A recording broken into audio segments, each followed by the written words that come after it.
One man is being victimized by our own government. One man whom they fear, yet whom millions love. One man who is willing to take the poison arrows of lawfare. One man whose voice has been taken away by a corrupt judge operating in a corrupt system. One man who has been ridiculed and insulted. One man who refused to back down. One man who refused to back down. One man who refused to back down. One man who stands between us and them. One man that wants to see America protected again. One man who wants to see America prosper again. One man who understands that a man is a man and a woman is a woman. One man who understands and protects the blessing of life. One man who wants to restore American exceptionalism. One man who once again wants to make America that shining city on a hill for all to see. A place where all the people of the world glowingly set their eyes upon. America. One man who unashamedly wants to make America great again. That one man is Donald Trump.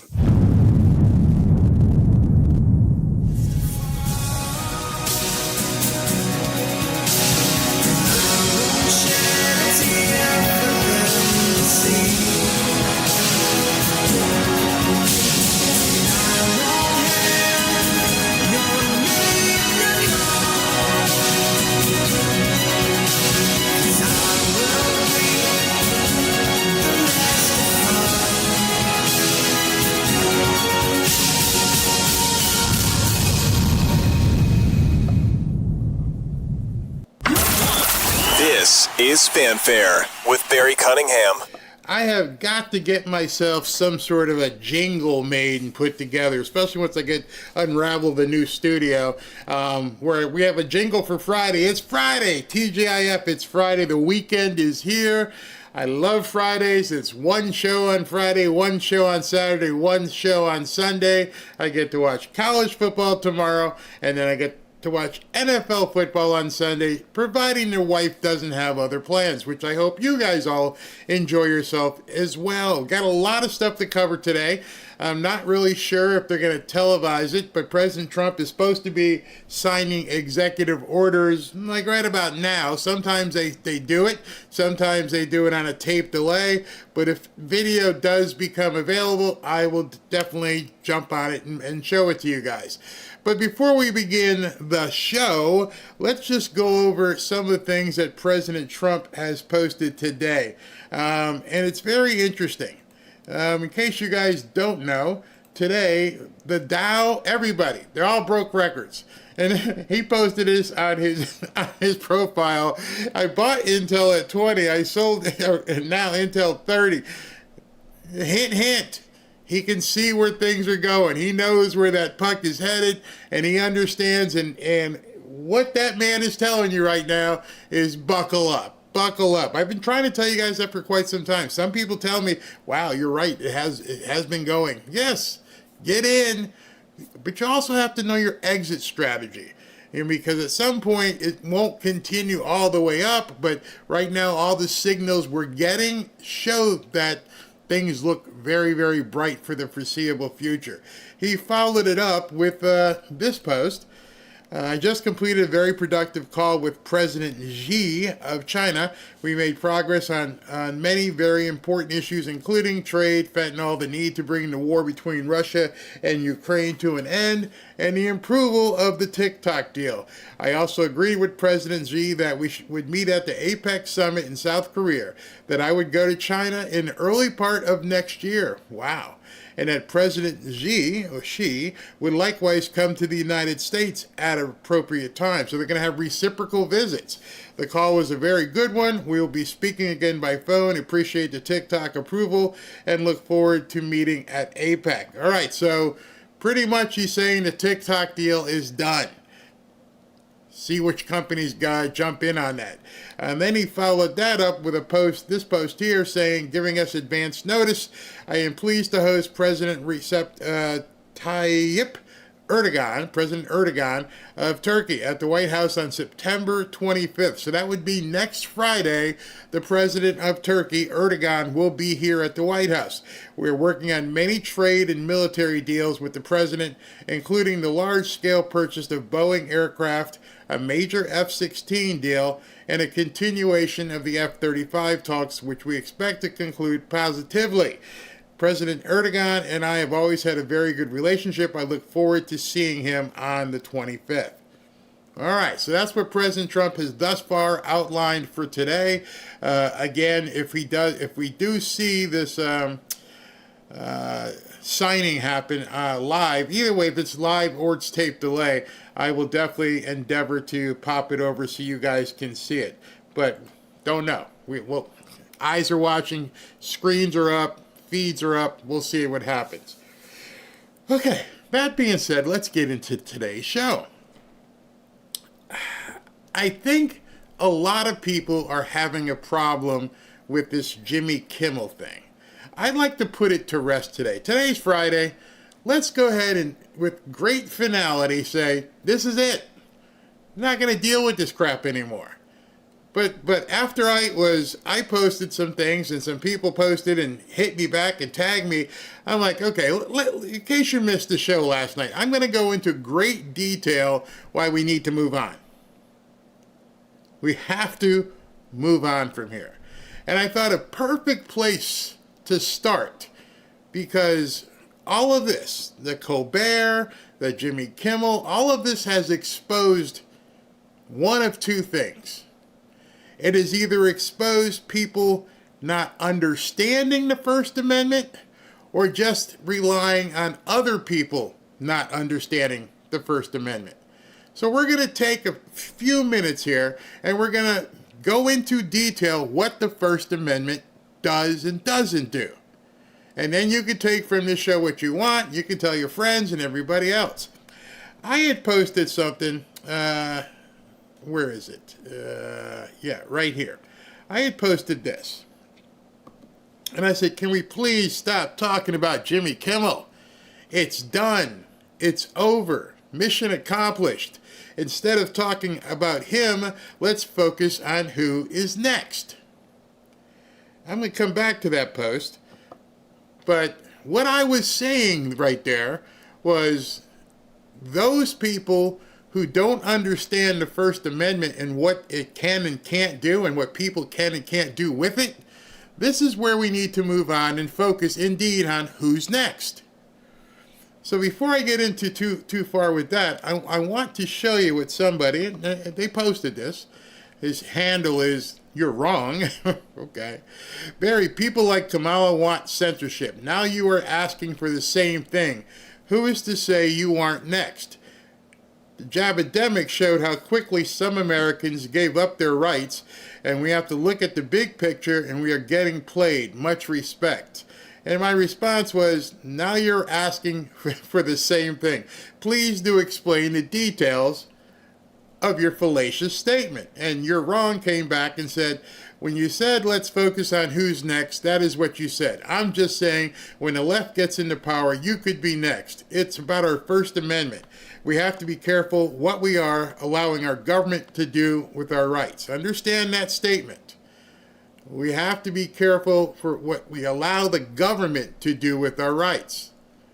See, he's partly right and partly wrong there. And perhaps some, you should perform some due diligence on the First Amendment. It is clearly in order. And so all of this brought me to thinking about the movie Cool Hand Luke. Not sure if you've ever seen it. Cool Hand Luke is with Paul Newman. He goes to jail, and there's a really egregious warden who gives him a hard time. And in one of the scenes, he's beating down Paul Newman and making him do all kinds of stuff. And he tells the other inmates, and you've probably seen this famous scene, which I can't play here because of copyright restrictions. Remember that. Remember that term. But he says, what we have here is failure to communicate. Some men you just can't reach. I feel right now the First Amendment conversation that's going on right now, there's a lot of people who are either being intentionally ignorant or really don't know what it means. You see, you can't reach some of these people. They are off in a tizzy right now, on the left and the right, because they don't understand or choose not to understand a very simple premise. Let me show you this very simple premise in case you personally are not aware of it. This is what the First Amendment says. It protects the freedoms of religion, freedom of speech, the freedom of press, the freedom of assembly, and the right to petition the government for redress of grievances. And that next three words explains everything. From government interference. From government interference. Down further, it gets spelled out here, freedom of religion, freedom of speech protects the right to express oneself freely without government restriction. For some reason, many people on the left and many people on the right don't remember those three words. They're very distinct. It's not hard to understand what the First Amendment says. People are either choosing or they don't understand it. Some men you just can't reach. We have a failure to communicate. So allow me to communicate.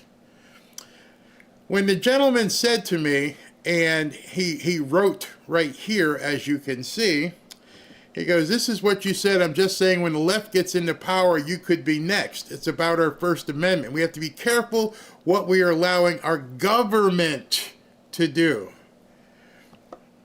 By saying that, that gentleman is saying that the government removed Jimmy Kimmel. The government removed Stephen Colbert. The government could shut me down in the future. None of which are true. So if we can't expect people on the right to understand what the First Amendment means, how can we, as good stewards of the Constitution, expect people on the left to understand? They're going to be lied to by the media. They're going to be lied to by all of the people in the Democrat government. At least I would hope the people on the right would buck up and say, okay, let me explain to you the First Amendment. You see, I am not being put in any position where the federal government can do anything about what I do. I happen to be essentially hanging out in somebody else's house talking. And that somebody else isn't the federal government. I am broadcasting right now on X, Rumble, and YouTube. None of which are the federal government, and none of which do I own. So at any point, X could say, you're not allowed to do this. It does not infringe on my freedom of speech. It's their platform. Rumble could say, you know what, it's been nice, go away. That's not infringing on my free speech. These people here, the same thing. It's not infringing upon my free speech. You have to understand what happened with Colbert was not government, and it wasn't his free speech. He sat and he did his show every night in front of an audience on somebody else's platform. He was essentially borrowing space and saying what he wanted on somebody else's land. and he got the eviction notice. And you've got people on the right and left out there, oh, it's a free speech issue. No, it's not. Not at all. Unless the government owns NBC or ABC or Disney. Nope, nope, and nope. It's a private company. We are all under the auspices of understanding what a private company can and can't do. You can't go into Target and decide you want to play a guitar at 10. Nope, you can't do it here. It's my free speech. I want to sing. Nope, get out. Hurt you, bother you? That's because you can't be reached. Some men you can't reach. They don't want to know the truth. The gentleman mentioned, doing things on YouTube, and there's something called copyright. Copyright is a law. And that law says if you didn't do this, then you can't do that unless you get permission to do that.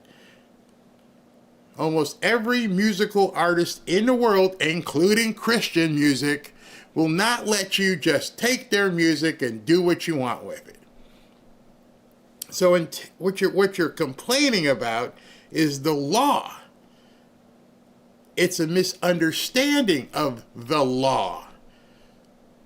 It is a wrongful application of the law. You see, Jimmy Kimmel could today open up a YouTube channel and go free enterprise and do what he wants. It's not under the auspices of the federal government. And Barry, you may say, well, how is the federal government involved? All right, let me explain that. Everybody, and I kind of told you guys last night, you have a license. A broadcast network has a license to broadcast shows. It is a privilege.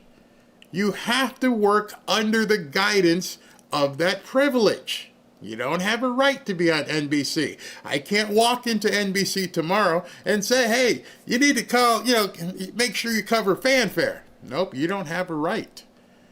Now, what you don't realize, let me rephrase that. What some of you may not realize is that this is what you voted for. When I see people on the right complaining, and there are some out there, you don't understand this is what you voted for. Well, Barry, I didn't know this was going to happen. Yeah, you did. You see, President Trump, and I broadcast every single rally. Not one, not two, every single rally. And his main thing he said is he wanted to put the power from the government into the people. Not in Washington, D.C., but into Provo, Utah, into Charleston, South Carolina, into Boca Raton, Florida, not Washington, D.C. So what happened with Jimmy Kimmel is Brendan Carr did just that. It is his job to say, we're not the ones who should be controlling things. It should be controlled locally, which is what we voted for. And then the local affiliates, because that's who holds the license. They're the ones who are actually broadcasting the show. I bet you a lot of you didn't know that. You thought it was on NBC. NBC is the network that distributes. The people who broadcast it are the individual channels throughout the country. Think I'm wrong? Go drive by your local television station. You'll see the big satellite dish. That big satellite dish was because they were getting the signal for the Jimmy Kimmel Show to be broadcast from their station. When you're listening to Sirius and you're listening to the radio, it's because somebody has a satellite. They're bringing it in. The big network is distributing it. And then the local affiliate broadcasts it. They're the ones with the license.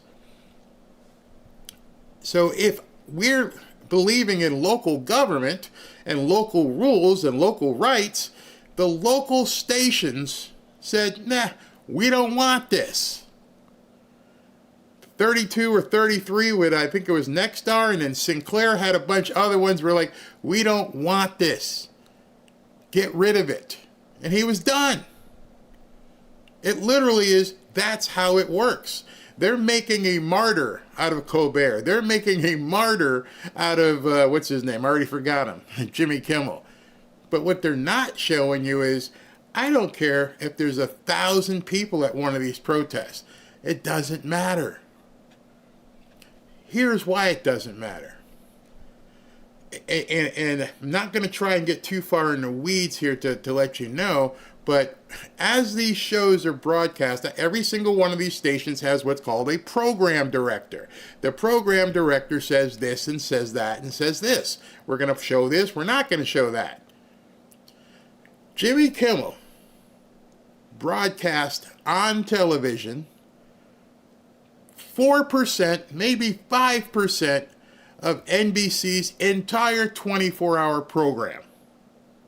The program director, wherever they are, whatever city they are, they're like, we'll take this show, we'll show this show, we'll show this show. The fact of the matter here is he wasn't generating enough revenue. He was getting less than 150,000 people to watch his doggone show. I get videos sometimes almost that or more. And so at that point, he became financially a liability. I don't care what his content is. This is a business. It has nothing to do with the First Amendment. That's what bothers a lot of people. They don't realize it's a business. I want to play a quick post video from you. This is 51 seconds. This is the head of CBS. I think her name is Sherry. Is it Sherry Redstone? Used to be Summer Redstone's wife. She is now in control of CBS. Listen specifically to what she says happened with Colbert, because this is the kind of thing people will never ever hear or don't want to hear. Outside of the settlement, there are other actions taken to ensure there would be regulatory approval. I think about rollbacks of DEI policies. I think about some things like the cancellation of Steve Colbert's show, that was never explicitly stated as being part of getting regulatory approval, but it's something that I think a lot of people assumed. Do you think that they made the right choices to ensure that they got the regulatory approval? I'm not going to tie any of that to regulatory approval. I can tell you that we had been looking at late night. It was financially not viable. It had been that way for a long time. We had made a decision months prior to the announcement that we were not going to be going forward with that show. I love Stephen, he does a great job, but we really needed to be in a financially viable business, and you saw we did that with James Corden as well. And there's your answer. Y'all can all scream all day about First Amendment. The bottom line, you weren't making me any money. And because you aren't making me any money, you gotta go. Some of the biggest shows in history, people have loved them. Hey, they weren't renewed? No, they're not renewed. It wasn't making any money. It's that simple. That is pure capitalism. What you're watching is the underpinnings of communism when people are complaining about Kimmel and Colbert. If you loved them so much, why didn't you watch? If you loved them so much, why didn't you buy products from the advertisers? When Miss Redstone would look in the morning and go, how many people watched, okay? What was our advertising revenue? What was our production cost? That doesn't look good. Jimmy, what are we doing here? We're paying you all this money. We're paying all these production costs, and it's in the red. You got to pick it up, do something. And both he and Colbert wouldn't do it. So now, Jimmy, you're going to be in free enterprise. You're going to have to do the same thing we're doing. You're going to have to go to cable. You're going to have to go to digital, whatever. And now you're going to have to compete. You no longer get the check just because you're Jimmy Kimmel. You don't get to just decide, you know what, I'm Jimmy Kimmel. I want $8 million a year. Now you got to go out and make it. Now you actually got to get out there and do it. I've seen so many of these people who were big names on the network finding out they're falling on their face trying to do it themselves. Katie Couric, Jim Acosta. I mean, you could go through the ghost of network Democrats and realize, oh, I don't even know where they are anymore. Don Lemon is hustling. His show is dying, but he's getting more views now because he realized he's got to hustle. Joy Reid, done. Nobody wants to hear your shit. Excuse me, I almost said the word. Nobody wants to hear that crap. So now you understand exactly what went on with Kimmel and why I said it's time to move on. I want to make this the last time we speak about Jimmy Kimmel. And yes, there is somebody next. And am I worried about government shuttering me? Nope. Why? Because I'm already under the auspices of somebody else. There's no telling what day I go on and click a button and Rumble says, sorry, your privileges have been revoked. It could be that easy. And that's what you guys some of you aren't understanding. It's all about money. I think a lot of people don't get it, that it's a business. A business. They don't put up, otherwise it would be PBS. Maybe Jimmy can go there, go to PBS and see if they can raise money without having government cash. They're a free enterprise right now. They can broadcast whatever they want. They're on cable. I don't know, give it a shot, see what happens. But stop saying that the government did it. If Biden was in there tomorrow, the only way that they could do it is if they do it backdoor like they did it with X, but eventually X was the one, or rather back then it was Twitter. Twitter was doing it because they were afraid. Zuckerberg was doing it because they were afraid, and now they're letting everybody know. But your First Amendment is a very limited right.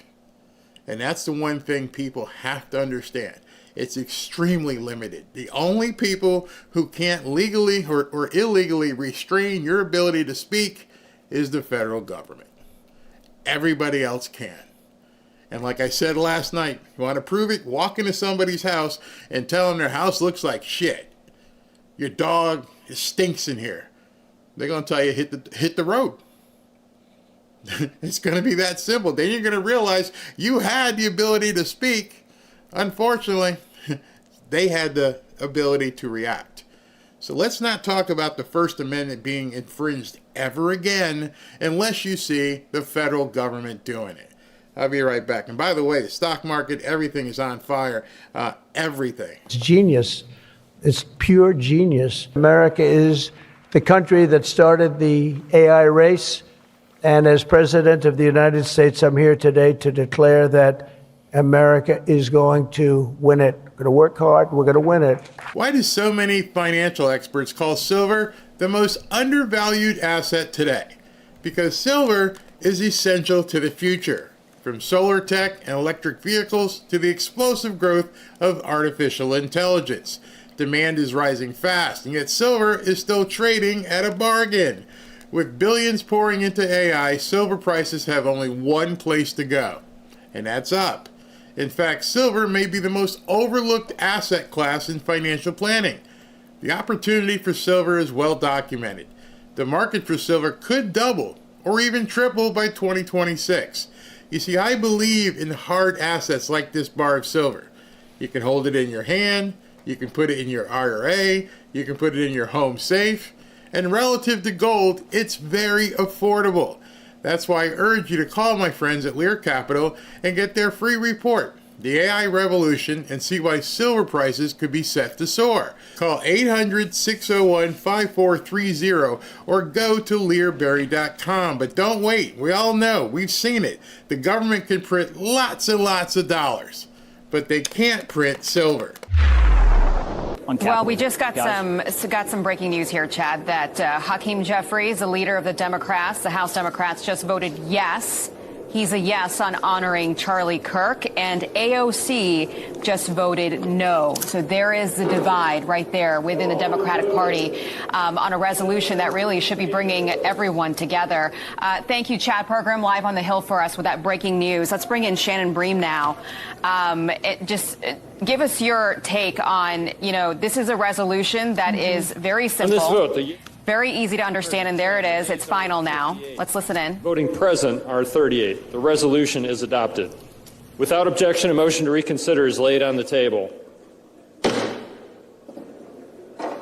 There it is. It has passed in the House, this resolution to honor Charlie Kirk. Shannon, your takeaway on this divide we're looking at right now on the House floor, where Democrats couldn't move themselves to vote yes on this. Well, and you've got several of them out there that are publicly saying that they think of Charlie's legacy as something much different than Republicans do. We talked about this with the speaker on Fox News Sunday, and some comments from Congresswoman Ilhan Omar, who has said, you want to call people's bleep out on this. They're trying to rewrite his legacy and calling him a hateful person. Republicans will say, go watch his clips, the things he's being accused of, racism and bigotry and these other things. You'll see that melt away if you watch the conversations he had with people. They were uncomfortable, they were difficult, but he was laughing, he would hug people. They feel like he's been mischaracterized, and so for that respect, they say this is a resolution that everyone should be able to vote for. But you mentioned some of the key players like AOC, for example. We talked earlier about her potentially running in 28 or running for the Senate or running for the White House. So the party very much has to decide what it is moving forward. Is it more progressive? Is it more moderate? Is it establishment? I mean, this vote would suggest that there's really not a lot of common ground. Yeah, Shannon, to yours and Aisha's point, I mean, this was a very simple resolution. It's just to honor the life of a man who was assassinated. There's no strings attached here, yet you had 58 Democrats vote no against it, just to simply honor the life of a man who was killed on camera in front of the whole country to see. What does that say about where we are right now? Yeah, again, just so divided, because if you'll look in the way that they see his legacy, the way they want him portrayed. The United States has the most. All right, so it did pass the House, and then it later also passed the Senate. So there will be a commemoration on his birthday, October 14th or 15th. But the fact of the matter is 58 Democrats said, no, there's no reason to do it. And then they were mentioning Jimmy Kimmel. Because right now, the left, or certain people on the left, need you to believe that Jimmy Kimmel is the martyr here, not Charlie Kirk. Jimmy Kimmel is the person that they need to rally behind. This is the guy. He's still breathing and living and doing whatever he wants to do. Charlie Kirk is dead. But they're making Charlie Kirk the bad guy and Jimmy Kimmel the good guy. And 58 people could not even muster up the strength to say, you know what, this guy died in vain. This guy died because of his beliefs, because he spoke. You want to talk about the ultimate in First Amendment suppression? Putting a bullet in somebody. That's some serious First Amendment stuff. It wasn't the government, as far as we know, but still, everybody is saying on the left is getting right behind Jimmy Kimmel. You're going to see Jimmy, but they loathe, they hate what Charlie Kirk stand for. So when I look at the lay of the land here, I have to wonder, how are we ever going to come together when we can't even commemorate somebody who was assassinated? If we can't even look at somebody's life, and I don't care if they're on the left, if we can't say this was wrong, this should never have happened. We need to show America that we are unanimous. We are completely behind letting everybody know this can't stand, and we're going to honor this guy for doing nothing but having a discussion. It's pretty bad. But now it gets worse. Speech protections in the world. The First Amendment here is much more rigorous than the protections accorded the average British citizen. That does not excuse Jimmy Kimmel's idiocy on Monday night. And ABC is a private company, and unlike you and I right now, they operate in a regulated world on a broadcast network using the public spectrum. So they have an even higher obligation to the public. But I think what ABC was anticipating is they're going to lose half to three-quarters of their audience, and the advertisers are going to flee because Kimmel simply lied about Charlie's murderer. Charlie was... All right, so I'm setting up this next piece, but I want you to understand what he just said. And that's why when you see the people in Congress and you see the protests and all that, how minimal it is. When you go back and think ABC, Disney, is broadcast across the entire country. 24 hours a day, ABC, NBC, these networks are broadcasting. They're broadcasting in Charleston, South Carolina, like I said. They're broadcasting in the Smoky Mountains of North Carolina. They're broadcasting in every corner of the country. They have access to these shows. When you have that kind of access, you're telling me this one show that represented, that's on 1 hour a night out of a 24-hour day cycle, they're supposed to, I don't know, put all these other shows in peril? Think about this for a second. I don't have, neither do you have any first right refusal over a network, but we can choose to do this and not watch. And so were they going to sacrifice the other 23 hours per day of some shows and people just decide, you know what, we're not going to watch ABC. Screw you. That's what you're putting on. We don't want any part of you. And now it's going to affect the revenue for the rest of the 23-hour period.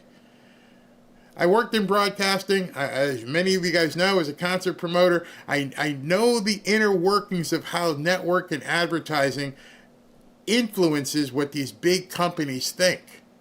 You know, sometimes people put up in the post here, Barry, you're running too many ads. It's the business. And I don't know why people get upset about talking about money, why they get upset about talking about how revenue is driven. These things all cost money. I am not doing this as a nonprofit. I'm not an NGO. This is a business. And ABC, CBS, Disney, all of them, they are businesses. And so if you've got a spur that's in your heel that's causing the rest of you not to be able to walk right, you want to remove that spur. Now here's something you don't know maybe. Jimmy Kimmel had the opportunity to stay. Bob Iger, the CEO of Disney, ABC, the CEO got a hold of Jimmy Kimmel. Said, let's fix this right now. Go on the air and apologize. Truth. Go on the air and tell people you're sorry for what you said and that you're not going to do this kind of stuff again, and then just go on with your show. Go on making your millions. Go on doing a show that nobody's going to watch anyway. We'll even give that to you. Just apologize. It doesn't cost you a dime.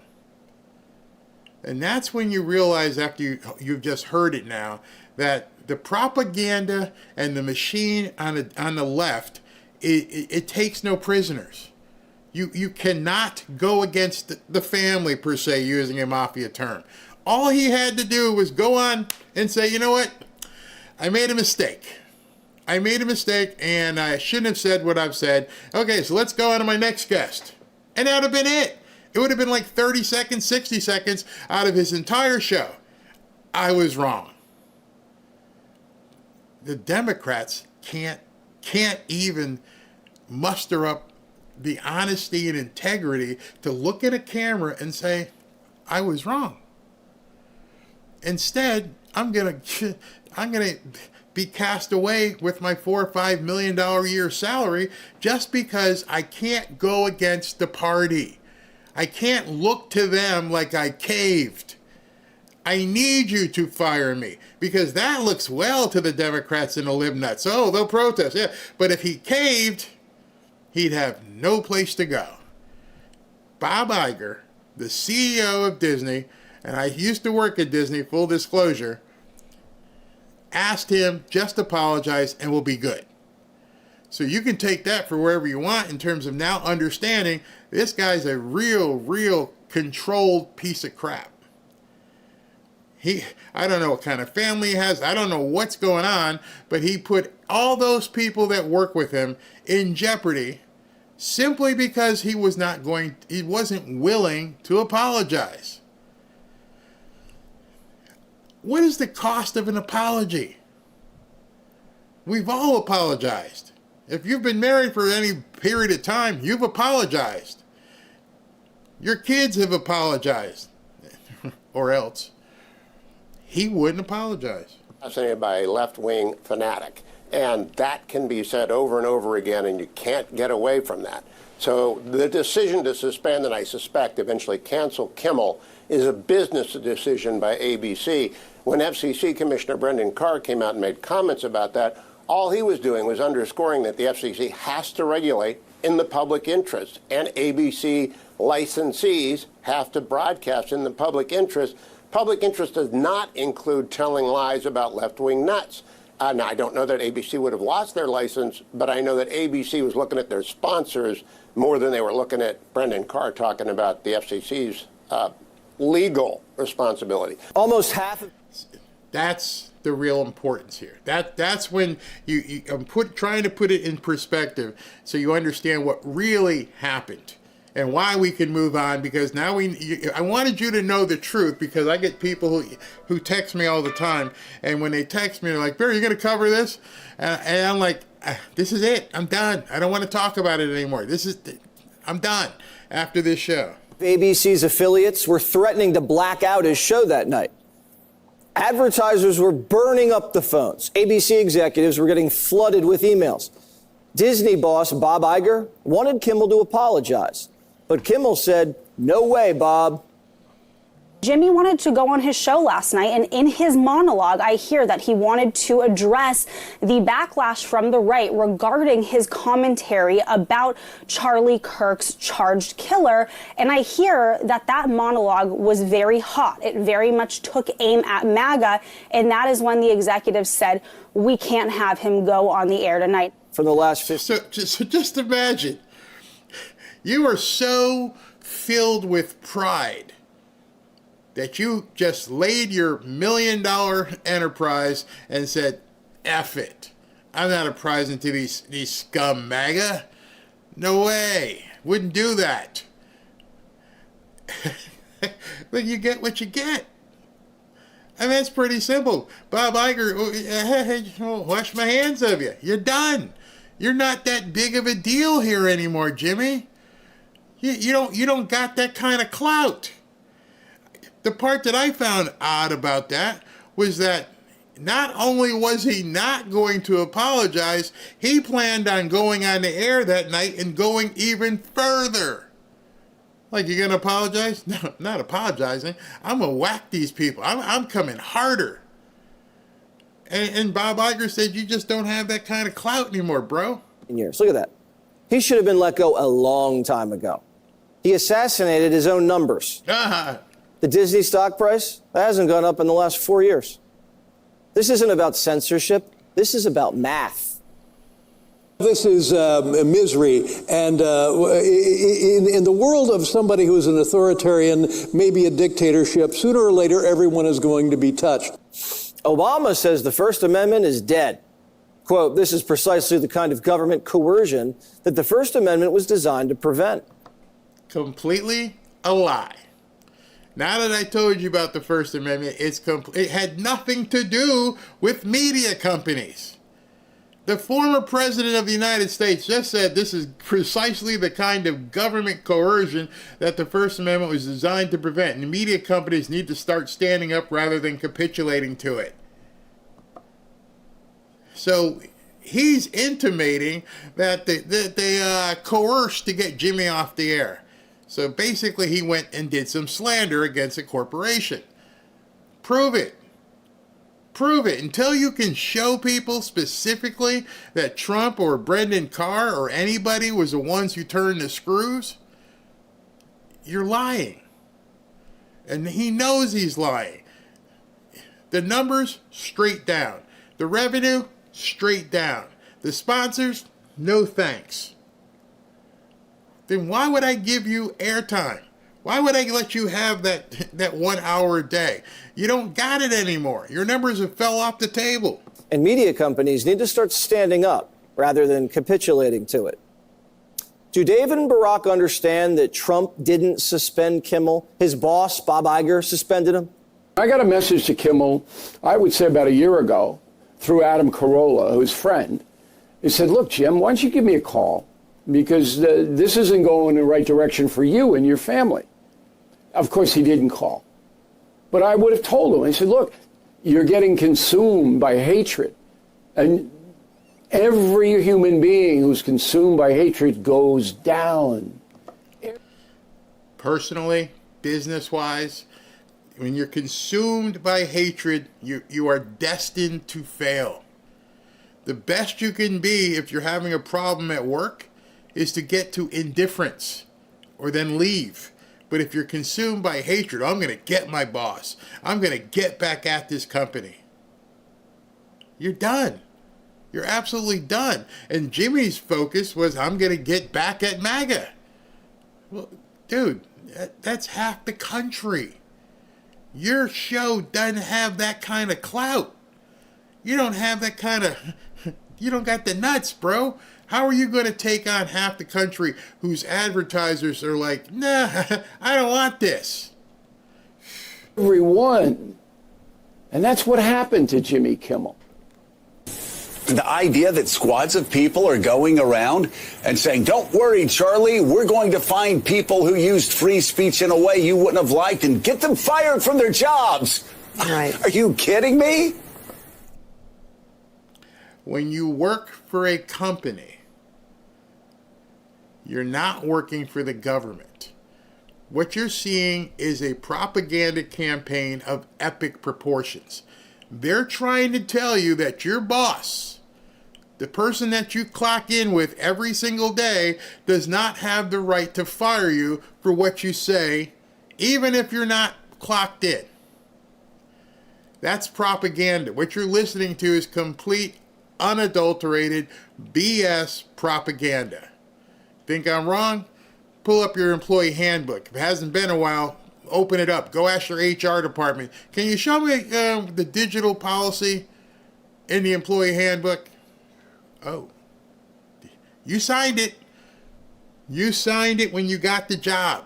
Every single one of these nuts that are running around complaining, whatever job they end up working at, they sign their digital policy. So Morning Joe is sitting there lying. So these people are running around trying to get people fired. No, they're not. What they're doing is letting the boss, the people in charge, know that their employee violated their policy. Let me ask you a question, Joe. If I was sitting in a parking lot at Target and I saw one of the employees come out with a lawnmower and they looked around and they put that lawnmower in the back of their truck, they stole it. And I went inside and told the manager at Target, hey, listen, dude out back just took one of your lawnmowers out of the garden department and he put it in his truck. And then the manager goes out and verifies that, hey, you put that lawnmower in your truck. I don't see a receipt. Did you steal this? Yeah, you're fired. It's no different.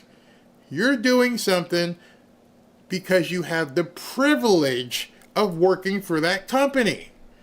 And if somebody brings it to the attention of the company, did you see them stealing? I got pictures of Fred stealing the lawnmower. I got pictures of Jimmy saying bad things online and making people glorifying murder. Are you down with this? No, we're not down with that. Okay.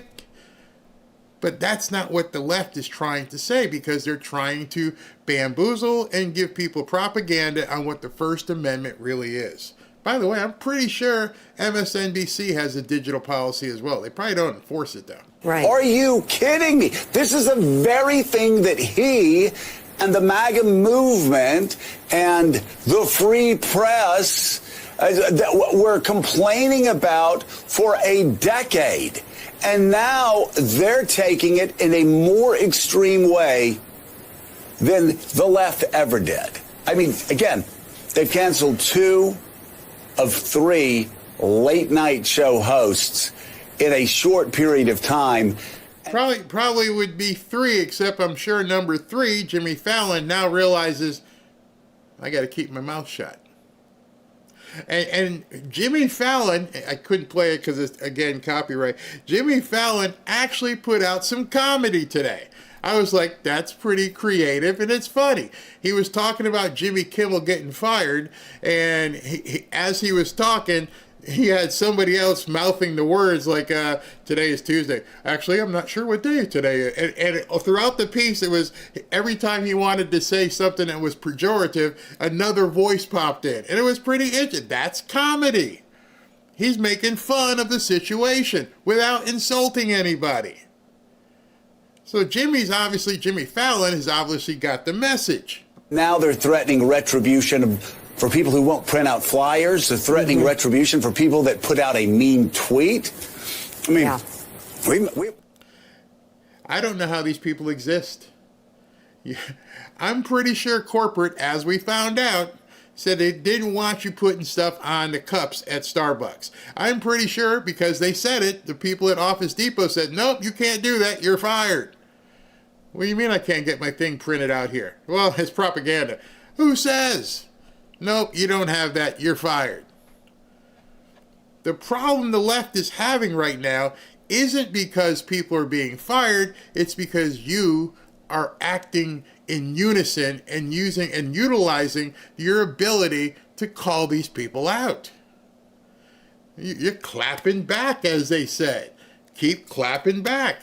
These businesses, and that's the important part, these businesses are in the business to make money.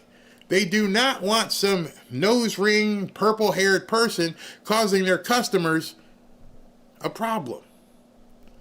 See, many of them said some stupid things in the past, and they were like, ooh, I can't touch that rail. Nope, not going to go there anymore. I'm not going to sell those crazy clothes in the kids section anymore. Not going to do that. We understood people spoke. The left can't take that. The left is freaking out because now people are voicing their opinion. What Joe doesn't realize is we've always done that. The difference is, this time, nobody's telling us to shut up and go away. I was very vocal. Robin was very vocal on Twitter, and one day, go away. I told you about my Facebook page. It's very vocal. Go away.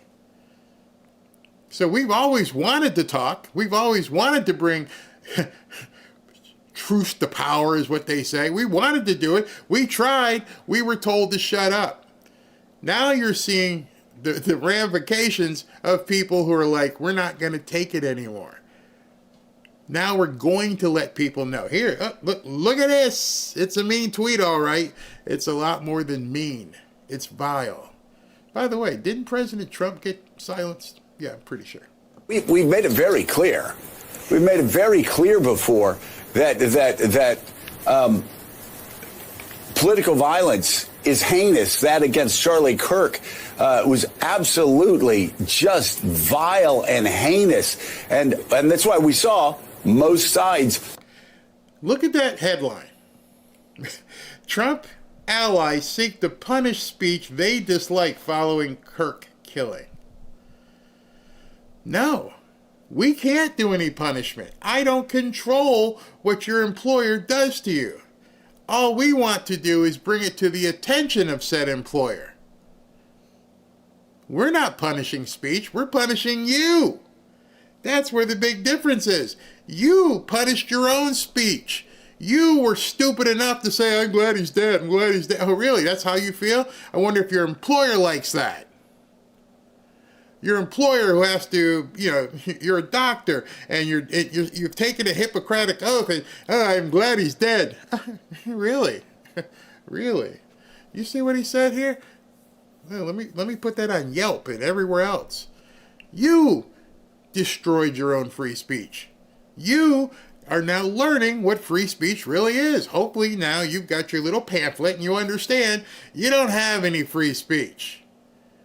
You're at someone else's beck and call into regards to what that free speech boundary is. I think if people realize that more, I think if both people on the left and right realized it, we would have a completely different world. I don't want to talk to somebody in the chat or anywhere else that's like, F you. No, bye, delete, gone. You're not part of our community. Our community here, although broadcast on YouTube, is private. We don't have a government rule here.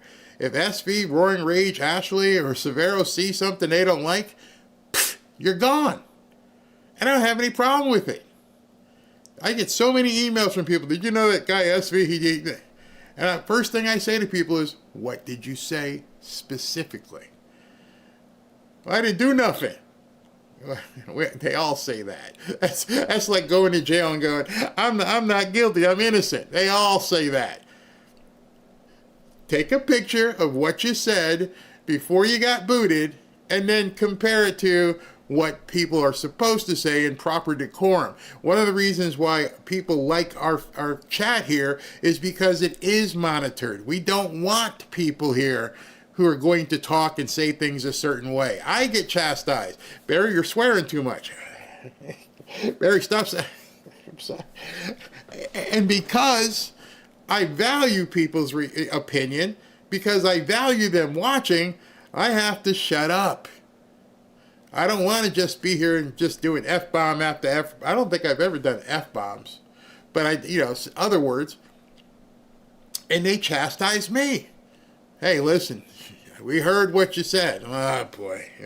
So the whole aspect of free speech, if you gain nothing from today's video, you'll leave here saying it's an illusion. The only people who can't infringe on your free speech is the government. That's it. Everybody else can put your free speech in a box and put it in a shredder. I know that might hurt some people, but hey. Strongly and roundly condemning that violence. Yeah. But the fact that they're actually doing the opposite of what Charlie Kirk talked about in his campus tours says all you need to know about these people. Well, and I'm not going to. What you need to know about these people is that we are legion. We have a voice, and now we're using it. And I love what Scott Jennings says here. Up and be in my tears. I'm a whole veteran, baby. So at the end of the day, come on in the foxhole and get comfortable. I am about what it is. And so just own it. Just own it, Scott. It's okay. I don't understand about 75% of what just happened. However. Oh, Scott, you didn't go there. I don't even know what the hell you just said. I don't know what kind of ebonics that was, honey, but I'm sorry, I'm a white guy here. I don't know what the hell you just said. And Scott, I'm going to shake your hand because I don't know what she said. You're on television. You're talking to a completely diverse audience of white and black people, and you come out there and half the people watching that just went, what did she just say?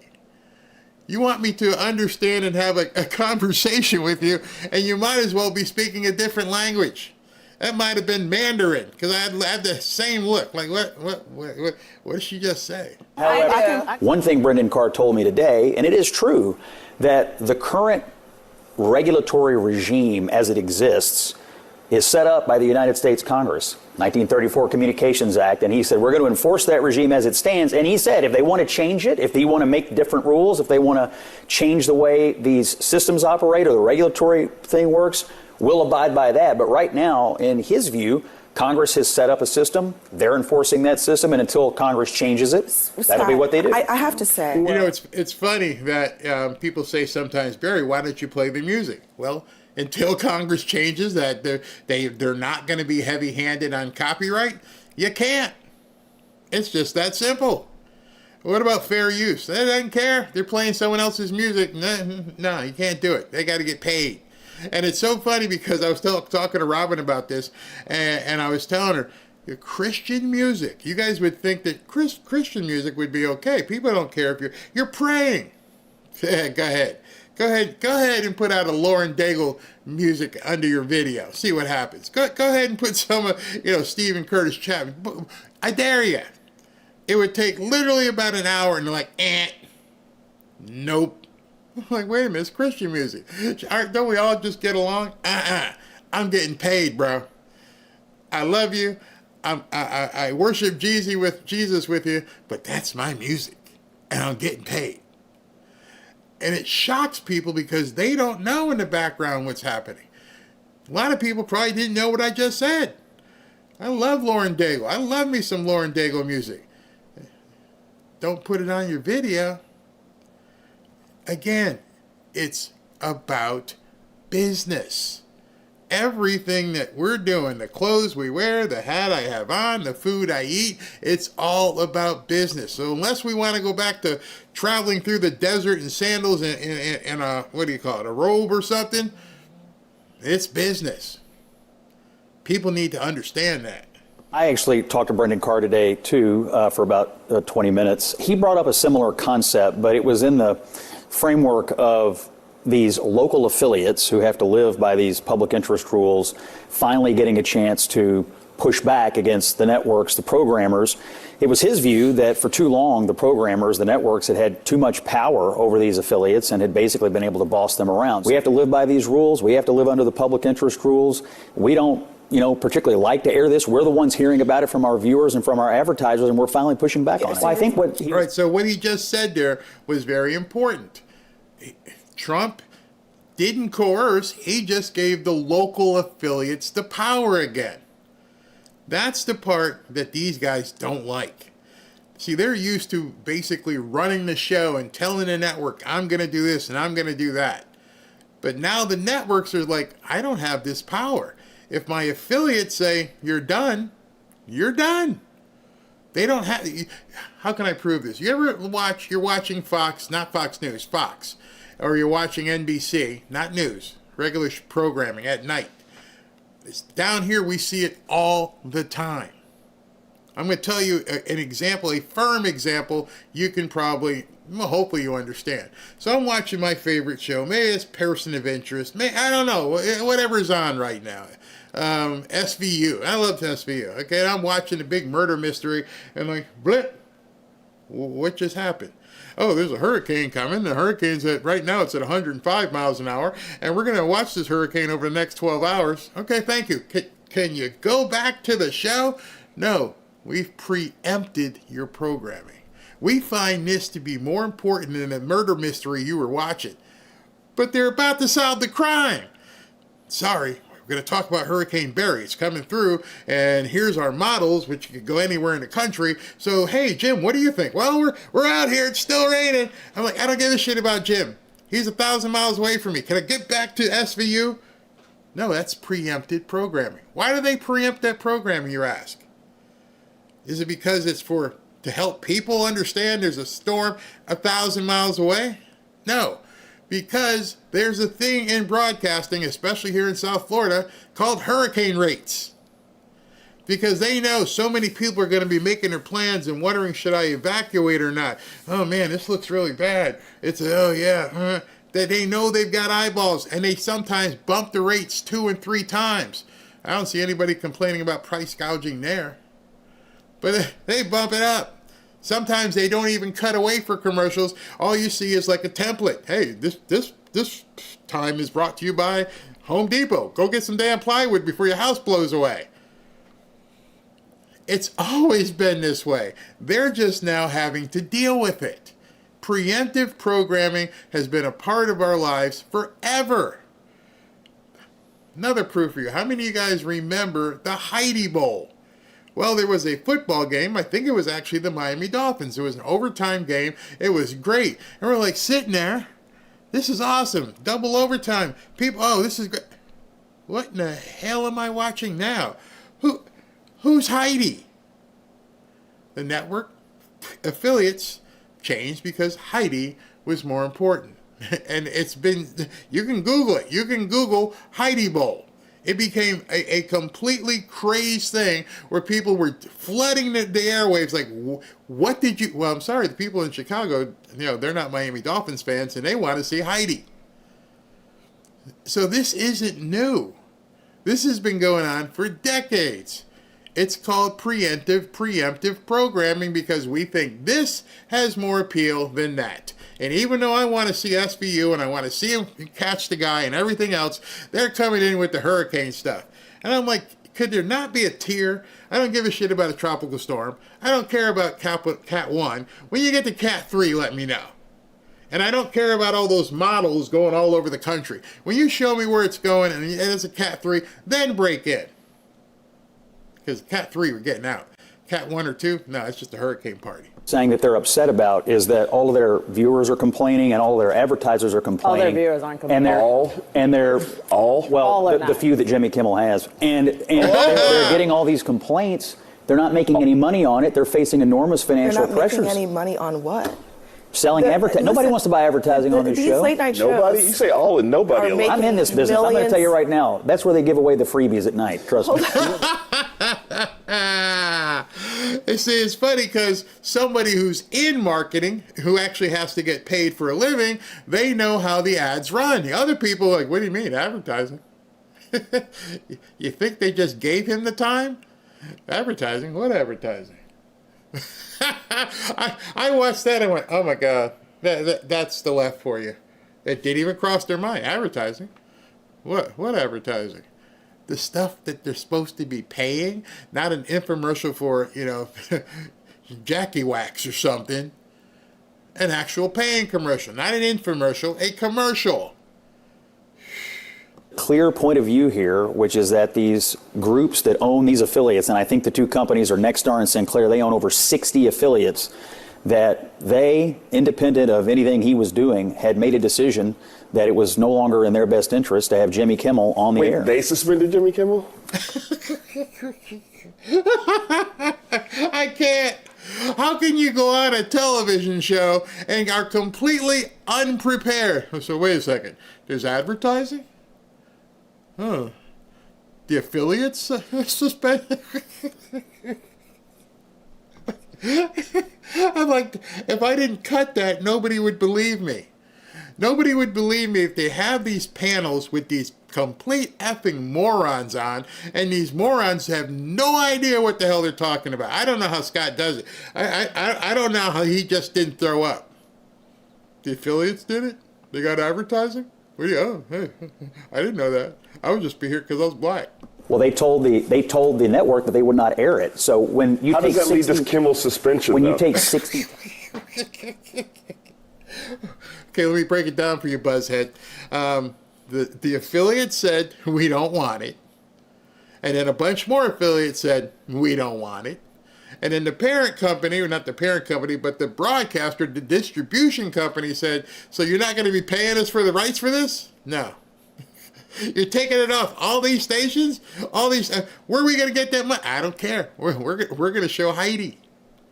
Anything but Jimmy Kimmel. Oh, hell no. You got to go, Jimmy.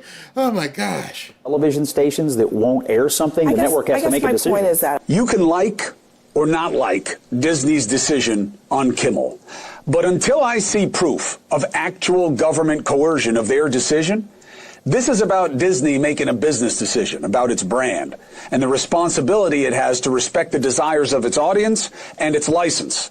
Okay? Yes. I'm not a big fan of Chris Cuomo, but at least he understands this is a business decision. And even the people sitting on the panel at CNN don't understand it's business. Oh, bring back Jimmy fascist. It's a business decision. Trump said Kimmel would be next. Now, is that correlation or is it causation? The answer to that comes in proof. I don't care how you feel about it. All right, that doesn't do anything for me. We don't have the proof before us. Maybe we will. Then I'll change my analysis. What we do know is that the outrage at ABC Disney for what he said was more impressive to them than his ratings, apparently. Now you can... Very simple. You ain't worth it. I don't understand why the leftists don't get that. Maybe because they don't understand it's a business. They got advertising? Really? The local people, they're the ones that cut it? Wow, really? Yes, dummy. If you don't understand that very simple principle, whether you're on the left or the right, if you don't understand it has nothing to do with the First Amendment, and like Chris said, unless you can prove that the government said flip the switch, it doesn't matter what your opinion is. And I applaud Chris for saying it. I don't care what you think. It matters what you can prove. What we know right now is his rating sucks, advertising was down, and local affiliates said, we don't want it. You can't go to a restaurant, ask for steak, and get shrimp and say, eat it. That's it. I didn't order that. I ordered a sirloin, a filet mignon. And why are you bringing me like ground turkey? Well, I know Barry eats ground turkey. Is it just like filet mignon? No, it's not. You didn't get what you paid for. And what I mean by that is when you do programming, you're going to tell, and I can really break this down simple for you. You have to tell your advertiser, I get this many views per video. I get this many views per show. And they do their calculation and go, yeah, okay. We'll pay you this much to be a part of your show. It's all based on eyeballs. Jimmy, how many eyeballs you going to get? 150, huh? And you want how much? That's what it's all about. You see, one of the problems on the left is they don't want to admit that nobody wants what they're selling. Nobody wants to believe the fact that nobody cares what you guys have to say. They're shocked. It's about advertising. You see, the reason they didn't know about it is because they were getting all kinds of USAID dollars, Soros money, NGOs, and so the shortfall was easy to overcome. Hey man, we're down 5 million this quarter. Okay, here's $5 million. Wow, Jimmy's really sucking. We're down like 8.9 million this quarter. Hey, here you go. Now all of a sudden you got to be meritorious. You have to earn it. Just like I have to earn it every single day. I know I have to continue doing content. I get tired. I get tired all the time. Like, whew, you got to get out there. You got to do it because you have deadlines and commitments, as Bob Seger once said. Argue if they made the right choice, but they had the right to make that choice. And we all know in this business that this is what you sign up for. And no, it is not a First Amendment issue until you have proof of government intervention, because the First Amendment doesn't apply to private industry in this context. It's a restriction on government regulation, okay? And yes, I think I said that to you. They don't want to hear that very simple codicil right there. It has nothing to do with your First Amendment. Take it, your First Amendment, roll it up in a cigar or whatever, smoke it, it's done. It's done. Doesn't make no sense. You're lying to people. It has nothing to do with your First Amendment. That's why at this point, and if you see what I put as my lower third here, my lower third is it's time for America to move on from an underperforming employee. That's it. He's a failed employee. And until people realize that, if they understand the metrics behind it, they're going to be complaining about all kinds of things. If there was one problem here, it's Disney letting him skate too long. I played Miss Redstone when she said, we've known that Colbert had to go for quite some time. They waited too long. How many quarters did it go? We're like, wait a minute. Why did you let it go? Were you getting subsidized elsewhere? Oh, we've known it for quite some time. Well, who loses money just for the heck of it? Unless you now all of a sudden you got to make up that bleed. You got to stop that bleeding. You got to put the tourniquet on. That means you got to go, Jimmy and Colbert. The president threw gas on this situation again by saying this. On network television, there is a licensing. I'll give you an example. I read someplace that the networks were 97% against me. They're getting a license. I would think maybe their license should be taken away. See, the problem with that is, as you've seen, President Trump is the most epic troll master out there. He doesn't have the power, not at all, to take their licensing away. Not without cause. Unfortunately for these networks, they're giving him cause. And so what he's hoping is when people hear that, certain people start looking and doing numbers and digging. Go look. Go look and see what you find out. 97%. Wow. So they are completely propagandist. Yeah. Reckless, not helpful. Okay? The basis of having a license is not on whether or not you are good to Trump. Okay? And that feeds exactly the suspicion that I started with here about Kimmel. But again, I don't play the same rules that the president does. I know that's weird. He's the one with all the power. You think he'd have the integrity standard. But I need the proof that somebody acted on what he's saying there. And when I have it, I'll be all over it. We don't have it. Okay? And short of that, the speculation to me is rage bait. Bingo. Doesn't matter what you think about Chris Cuomo, that's the answer. You're being sold a bill of goods at this point that make absolutely no sense, and it's only there to drive the left and get certain people to respond, even on the right, who all they want to do is talk about, well, my free speech. Let me be the one today to tell you about your free speech. Hopefully you get it right now. You ain't got none. Maybe you got it. No, you don't. I was gonna say you got it at home. Nope, I told you yesterday you don't have it at home either. And if you're married, you know exactly what I'm talking about. Hey, honey, how do I look in this dress? You look great. Go ahead and pick one of those other three answers and see what happens.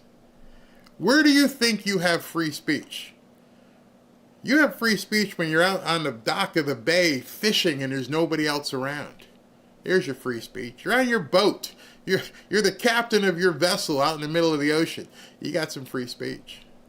If there's another person within earshot, you no longer have free speech. I would think people would have realized that a long time ago.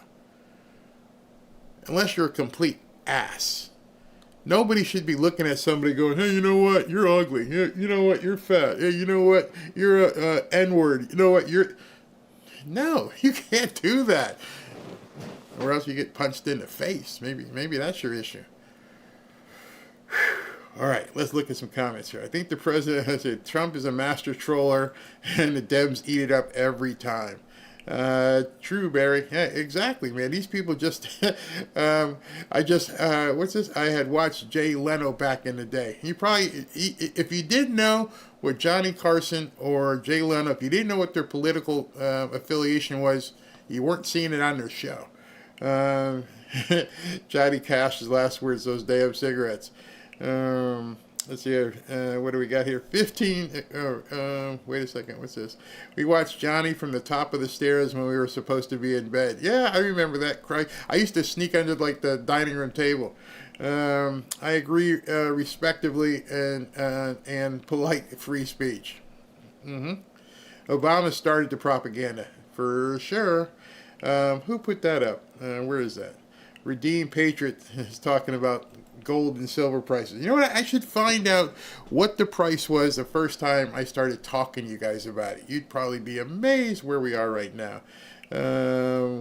Welcome to UK life. I feel bad for people in the UK. Absolutely horrible for what they've done.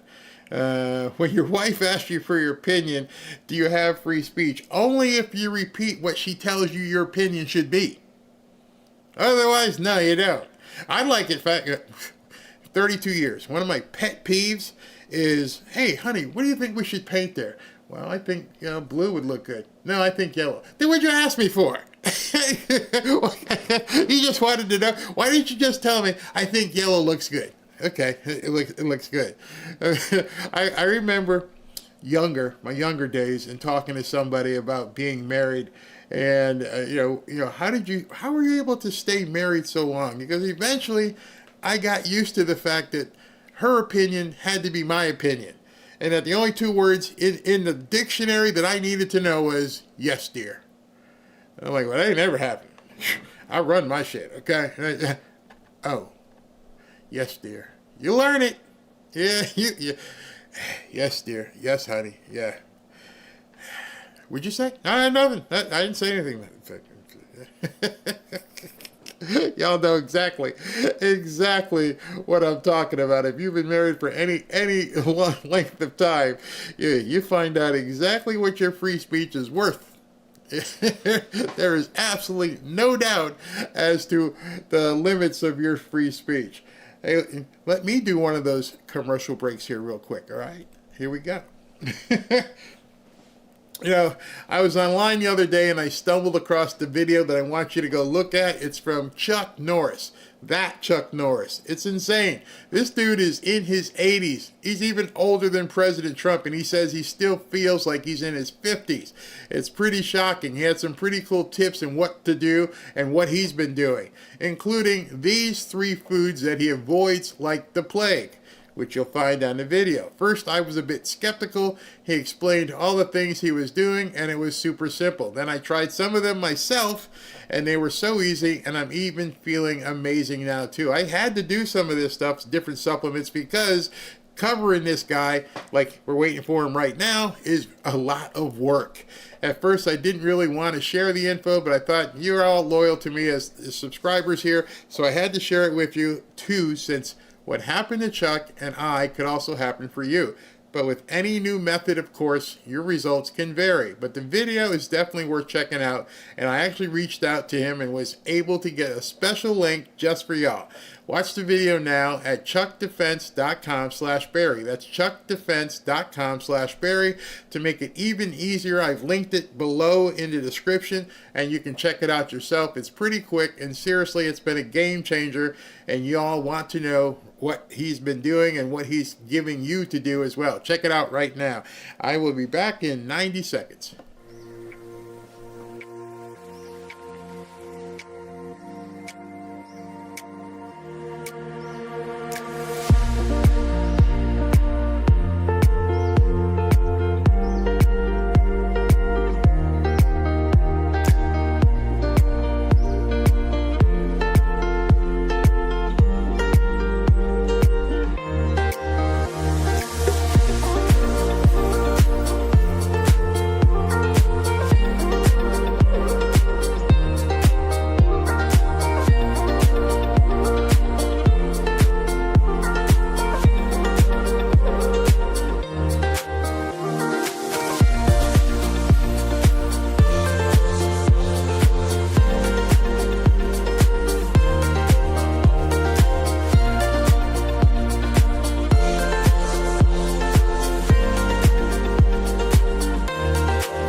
Back to Fanfare with Barry Cunningham.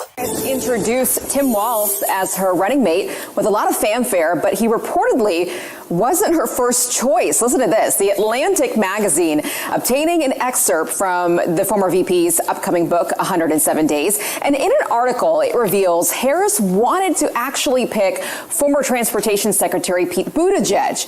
And it writes, quote, "I love Pete," she writes in her new book, "but picking a gay man would have been too risky." Would have been an idea. You remember a long time ago, I told you when we were doing the rallies and everything else, and I'm like, she ain't gonna win. And people kept asking me, Barry, how can you be so sure? I'm telling you, she ain't gonna win. Number one, they need the black vote in order for her to win. And Trump was chipping off on that black vote. And I'm pretty sure at some point they said, if you go ahead and pick that guy, you're done with the black men. Done. And I remember telling you over and over, the numbers ain't there. The numbers ain't there. I don't care how they try to fudge it. The numbers aren't there. I want you to imagine, just think to yourself, put your hand, your head in your hands and go, what would have happened if President Trump came out and said, you know what, I was going to pick this dude, but I found out he was lighting the loafers, and I went, no, thank you. Eruptions like on Kilauea today. People would have gone ballistic. If you would actually put out a statement and said, I'm not hiring this person because they're, from the other side. You can probably sit back and go, oh my gosh, that would have been absolutely ballistic. And she actually came out and said it. and I haven't seen any ballistic responses. That's some hypocrisy right there for you. Running mate if he was a straight white man, but it was, quote, too big of a risk for a black woman to run with a gay man. And in another excerpt released by the New York Times, Kamala claims Joe Biden called her minutes before her presidential debate against Donald Trump and said that his brother told him that she was bad-mouthing him and that several power brokers in Philly were threatening not to support her over it. Your reaction to this? We only have about 40 seconds. Well, Sean, I think it's very clear again why the Democrats lost and can't continue to get their coalition back or any kind of semblance of common sense voters back into the Democratic Party. Because if you look at this excerpt of this book, she's again so dedicated to identity, accusing Americans of being racist and bigoted, rather than presenting ideas that maybe would bring voters into the party. And so, again, they're out of ideas, they're stuck on identity, and that's why she lost. All right, Katie Powell, quick last word. Yeah, you think? But I just want you, I'm just going to come back to it. At this point, how can she have any credibility whatsoever? She was supposed to be, that lady, that girl, that woman who was supposedly behind the alphabet mafia and everything else. What happened? Why is it that you decided I can't have him? I remember watching the concert in the Rose Garden when they're all dancing and she's standing next to a guy in a dress and they're all hanging out. But now we find out she was phony. She was completely phony. I can't, like Tim Walz was any better? Like, you had the lesser of two evils and you didn't really have a good choice, but you were too afraid to pick. Why isn't that racist? You're calling us racist? You're like, if I had voted for him, if I had picked him, people would have been upset. Well, if you truly believe that there's nothing to worry about, why didn't you just pick him anyway? Why were you fake? See, the Democrats won't touch this. It's third rail stuff because now they just find out that the woman they were behind, not only did she not like Joe, she didn't like Pete Buttigieg either. Man, that's got to be some serious comeuppance there. So she decided, amongst all this other stuff, that she was going to speak out about, the whole Jimmy Kimmel thing. But before, let's talk about this. So you couldn't pick Pete Buttigieg because he was gay, but you could endorse taxpayer-funded sex changes for minors? I mean, honestly. And then you pick Tim Walz. There is not a single political operative alive who believes that Tim Walz was a good choice or helped the ticket. Pete Buttigieg would have been a far superior choice. And the idea that you're going to go blame it on that now shows just how unfit she was for the presidency in the first place. Right, Scott? You can't say that. Big time. Big time. We dodged a serious you-know-what. I don't even want to say it here. And it's funny because we're talking about First Amendment and everything. I'm in somebody's house. They don't allow me to disparage the Pete Buttigieg types. You're not allowed to talk about them. Well, maybe Kamala was right. If you have been fighting for equality for 20 or 30 years, then you should be able to stand up and take the same scrutiny as everybody else has had to. And now the former vice president, who was close to being the president, says the same thing almost everybody else says, but now she can say it in a book. But we couldn't say it 4 or 5 months ago. You're going to hire who? Oh, you're just being something phobic. Well, she's something phobic, isn't she? She's phony to the core. You have one rule for Facebook and you have a different rule for Twitter. The same rule has to apply, which is that there has to be a responsibility that is placed on these social media sites to understand their power. They are directly speaking to millions and millions of people without any level of oversight or regulation, and that has to stop. It speaks incredibly poorly. So she's worried about what social media is doing. She's worried about other people, their speech being, tamped down. We got to do something about it. We can't just have people speaking all over the place. Speaking and letting your mind be known, we got to control that. That's specifically government coercion.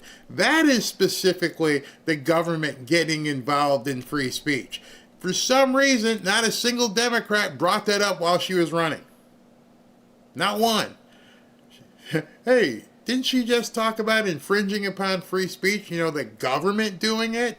She was running for president. If I become president, we got to do something about this. That's specifically free speech. That's specifically the First Amendment. That's circled with a big yellow highlighter. Not what's going on with Kimmel. But she decided she wanted to opine about Jimmy Kimmel. And now understand what she just said. We need to control all this stuff, right? Okay. What we are witnessing is an outright abuse of power.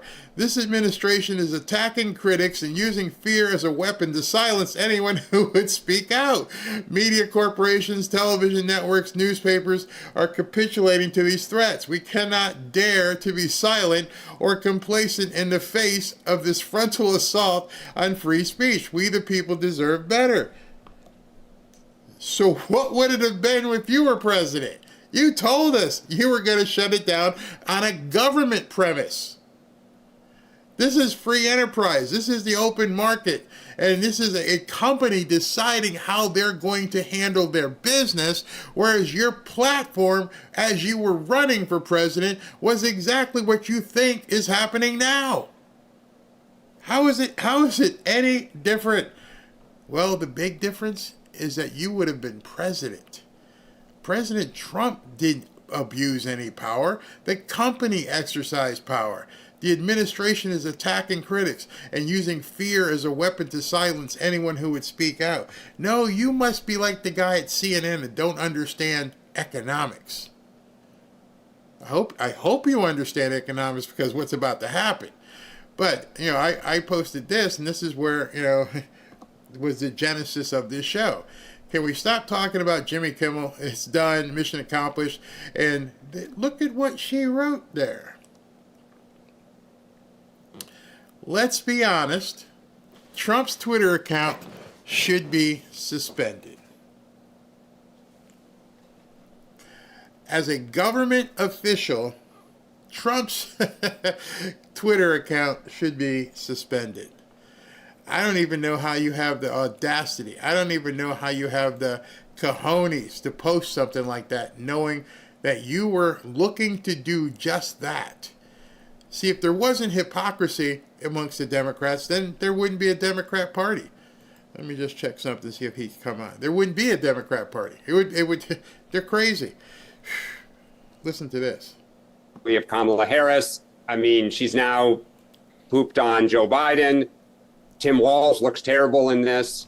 Nothing says strength and leadership like I wish I could, but I couldn't because it didn't look right. I think. What was your? I mean, what is her analysis? Was her analysis correct that it wouldn't? No. I mean, I just no. Wait a second. Hold on. She was indecisive, weak, and a wimp. Kamala Harris. Yeah. And will people read this as she doesn't think he can win a general? No.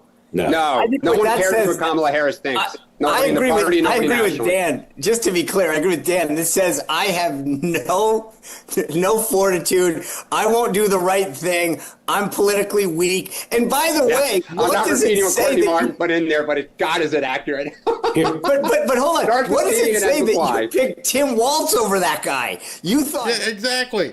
You picked Tim Walz and you thought he was more masculine than Pete Buttigieg. Pete Buttigieg, even though he plays for the other team, he might be more masculine than Tim Walz, and he's the receiver on that team. If you know what I mean, and I think you do. Like, something ain't right with these guys. I mean, when I say something ain't right with these guys, I mean something ain't right. There's something wrong with men on the left. By the way, this came out, a couple things talking about men on the left. Oh boy, you want to see some example? It has been confirmed that Ilhan Omar married her brother. Are we in the freaking Twilight Zone? Seriously, did we go through some sort of time warp? It makes no sense the idiocy and hypocrisy know no bounds. In addition to that, I want to show you this one. I have to be very careful here. Breaking. The violent left-winger who tried to do in Supreme Court Justice Brett Kavanaugh just came out as a you-know-what. You know, a lot of people use the term crossing the Rubicon. We are way past that. We are on the other side, up a mountain, looking down at where we used to be. And you have an entire side of the political spectrum pretending like it doesn't exist. No, none of that happened. No, it's all conjecture. And then you got this woman out here saying stuff that, oh, it's crazy, absolutely crazy. He did a good job. Holy smokes, that's the biggest. If I were Pete Buttigieg, I would almost come out and be like, "Are you kidding me?"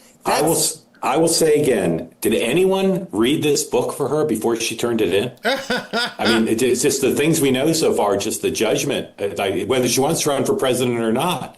It's all just whiny. Well, and now just to be clear, from what we know, you've gone to war with the president who picked you and basically helped make you. And you've gone to war with the person you picked to be the vice presidential nominee. Yeah. Like, who are your allies? Yeah. All right, John Crop. It's comical. Joe Biden stepped aside and anointed you, and you chose Tim Walz, and you didn't choose Pete Buttigieg, and now you're writing a tell-all book saying, I don't know what happened. Give me some more. Well, I hope you make a whole bunch of money. I hope this book sells because you're done. Kamala Harris is going to be nothing more than a figment of our memory. You're done. You will never win anything else. Even the Democrats aren't going to want to have anything to do with you. You can forget the alphabet mafia by coming out and saying that about Pete Buttigieg. You're done. Nice knowing you. Forget about you. Nobody cares about your tweets. You're done. Forget about it. Hope you make a whole bunch of money. It's a boatload of money with this book. I hope that she, does a tell-all and she breaks it down and this nets her millions upon millions upon millions of dollars. Because I hope y'all don't think for 1 second that she's got a chance to win in 2028. She doesn't have a snowball's chance in hell. There is no way America will pick Kamala as the Democratic nominee for the presidency of the United States in 2028. It won't happen. It just won't happen. It's too much there to hold against her. They're not going to do it. She had a chance to win the gubernatorial seat in California, I believe. But evidently, through her research, she found out that may not have been the case, or that was a job that she didn't want, or a combination of both. Hey, the presidency ain't happening. You see, he can say that now. He can actually come out and say that ain't happening now. And there will be others who will say it now because they're going to have to clear a space for somebody else. So she's going to need this thing, this book, whatever it is. I ain't buying it. You ain't buying it. She's going to need to have a lot of sales, a whole lot of sales at this point because you're done politically. You were barely legitimate to begin with. And in fact, with what we've seen, you should now even realize more that she was a paper candidate. It was all fake. It was AstroTurf. We heard her speak. She didn't know anything she was doing. They just put her in that office to begin with because of who she was and what she was. And then they knew she had, with all the stuff that's come out, they knew she had no chance to win. It was a money grab. And now it's continuing to be a money grab. She should be remembered in shame forever. Bye, Kamala. Don't want to hear about you anymore. Go sit on The View. Be a panelist on CNN or MSNBC. But your political ability is done. Thankfully. Unbelievable. So we're still waiting to see if President Trump is going to come on live. I doubt it's going to be live at this point. We're hoping that maybe we get a tape of this executive order, and I'm sure SV would post it if we see that something actually is happening. But at this point, I can't be sure what's going on. So let me talk to you about Patriot Addict's new product, which I think you're actually going to love this product. Let me just make sure I've got the button correctly pushed. I think, boom. I don't know why, Ashley, it didn't work. Oh, I want to scream sometimes. Yes, I absolutely want to scream. All right, so maybe Ashley can figure out why that button didn't work, and I'll try it one more time.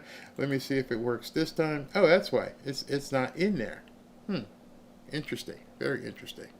All right, well, in that regard, let me talk to you about the Trump red knife, because that one didn't work at all.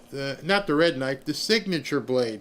So let's go ahead, and we're going to jump into talking about the Trump signature blade. Wait 1 second, because I want to make sure I've got everything in place.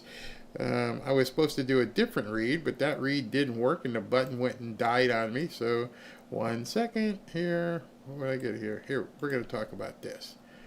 Okay. Yeah, it's this one. All right. Let me talk to you about my friends at Patriot Addict.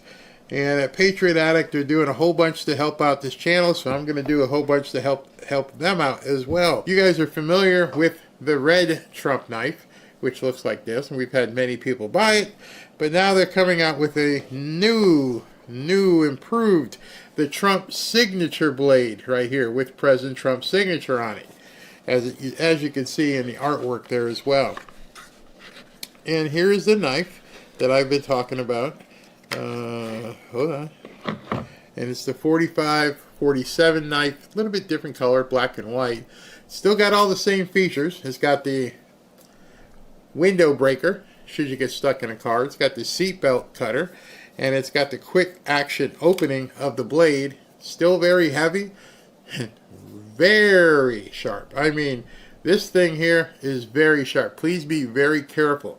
In addition, it's got President Trump's signature stenciled here on the blade. So you can get this just by going to the QR code right there or to barryknife.com, and it's free, 100% free. You just have to pay shipping. Normally it retails for about $70, but you can get this for free. Just pay the shipping. That's going to be about $14 or $15 depending upon where you live. Good weight to it, balanced, strong knife, sharp knife. So if you're interested, go ahead and go to QR code right there or go to barryknife.com. Thank you, Patriot Addict. Well, we just got some breaking news here, Chad, that Hakeem Jeffries, the leader of the Democrats, the House Democrats, just voted yes. He's a yes on honoring Charlie Kirk, and AOC just voted no. So there is the divide right there within the Democratic Party on a resolution that really should be bringing everyone together. Thank you, Chad Pergram, live on the Hill for us with that breaking news. Let's bring in Shannon Bream now. All right, so I was talking to you earlier about this vote, and this vote was very simple. All they had to do was go ahead and acknowledge that Charlie Kirk is a good guy. That's all you had to do. A good guy whose time here was gone way too fast. But they couldn't even get themselves to come together and vote that in. But that's not the worst of it. The worst of that is what happened after that with AOC. I don't know if you've seen this. They see his legacy the way they want him portrayed. Today, the Republican House majority brought to the floor a resolution honoring, quote, honoring the life and legacy of Charlie Kirk.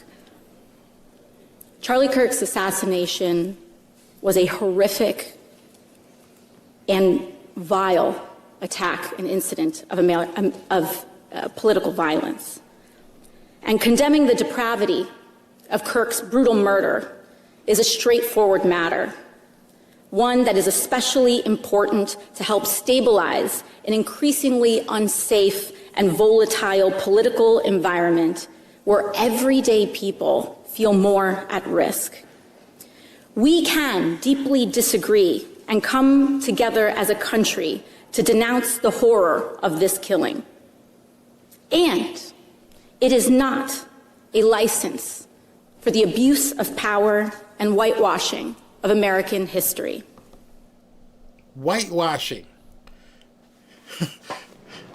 This woman and her party are sickos, absolute sickos. She followed that up by posting this.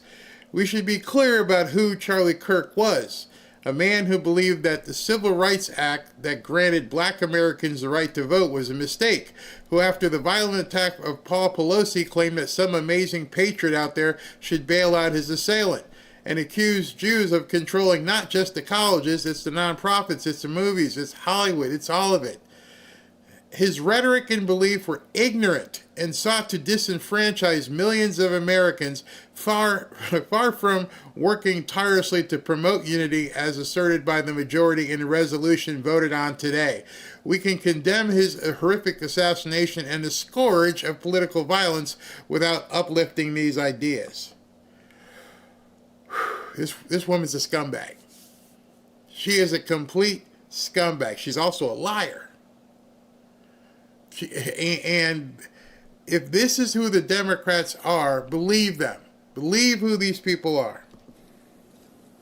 Today's resolution only underscores the majority's recklessness by choosing to author this condemnation and honoring on a purely partisan basis, instead of uniting Congress in this tragedy with one of the many bipartisan options to condemn political violence and Kirk's murder, as we did with the late Melissa Hortman. Instead, the majority proceeded with a resolution that brings great pain to the millions of Americans who endured segregation, Jim Crow, and the legacy of bigotry today. We should be clear about who Charlie Kirk was. A man who believed that the Civil Rights Act that granted black Americans the right to vote was a mistake. Who, after the violent attack on Paul Pelosi, claimed that, quote, some amazing patriot, unquote, should bail out his brutal assailant. And accused Jews of controlling, quote, not just the colleges, it's the nonprofits, it's the movies, it's Hollywood, it's all of it, unquote. His rhetoric and beliefs were ignorant, uneducated, and sought to disenfranchise millions of Americans. How does Charlie Kirk disenfranchise millions? Okay, hold on. It looks like President Trump has come out. Hold on one second. Let me bring this in real quick here.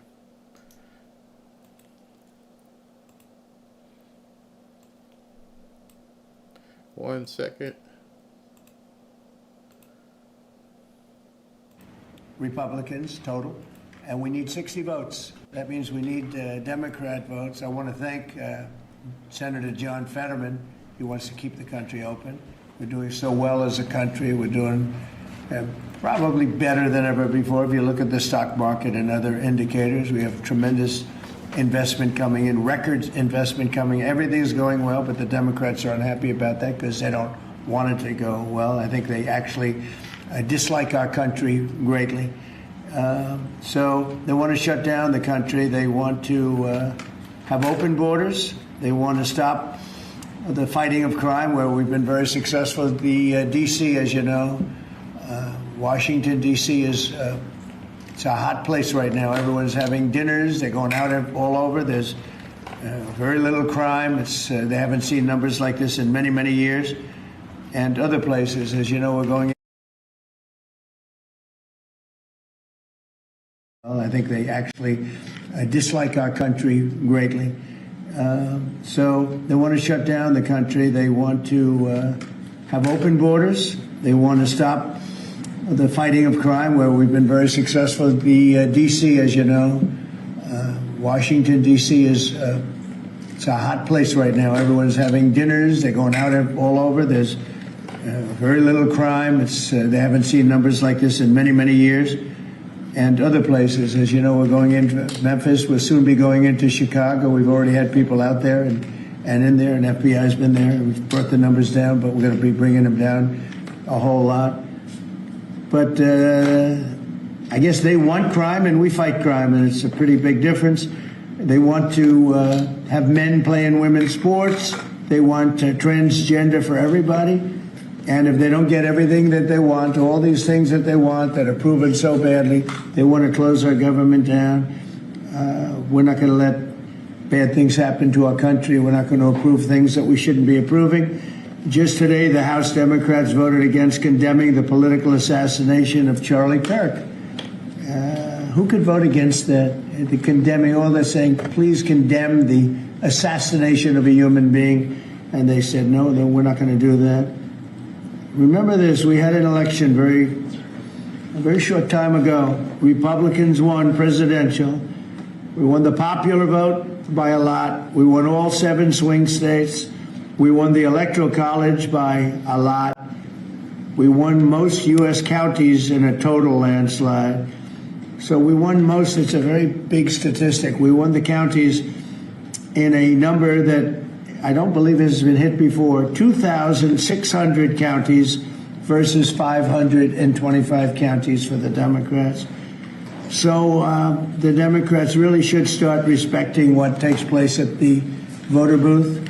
In many cases, it's not a voter booth because they have mail-in voting, which is a very corrupt situation. But despite that, we won in a landslide. And we have to remember, when you win the election, elections have consequences. So we'll continue to talk to the Democrats, but I think you could very well end up with a closed country for a period of time. And we'll take care of the military, we'll take care of Social Security, we'll take care of the things that we have to take care of. A lot of the things that Democrats fight for, which in many cases aren't very good things, will not be able to be paid. So we'll watch and see how they do with that. They'll have to handle their constituents pretty carefully. So we're proud to announce that we won the House. We did fine in the Senate, but we need 60 votes. So we have 53 senators, and we need 60 votes. That means the Democrats have to vote in the Senate. And I don't think they will be voting. Now, what we are doing, we're really here today to talk about something else, which is the gold card, which is going to bring a lot of money into our country, which is going to reduce taxes and lots of other good things. But we'll save that for a little bit later. Why don't we do this first, and then we'll talk about the gold card, okay? Any questions, Jeff? Your call with President Xi.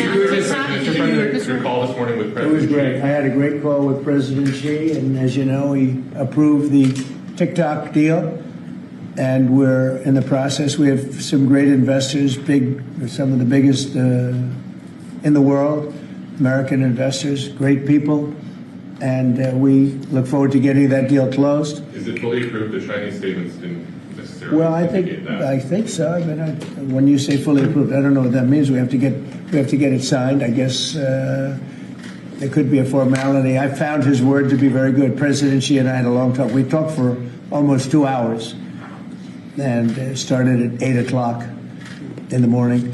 And I think it was a very good talk. We talked about trade. We talked about war. We talked about a lot of things. We talked about Russia, Ukraine, obviously, and Gaza.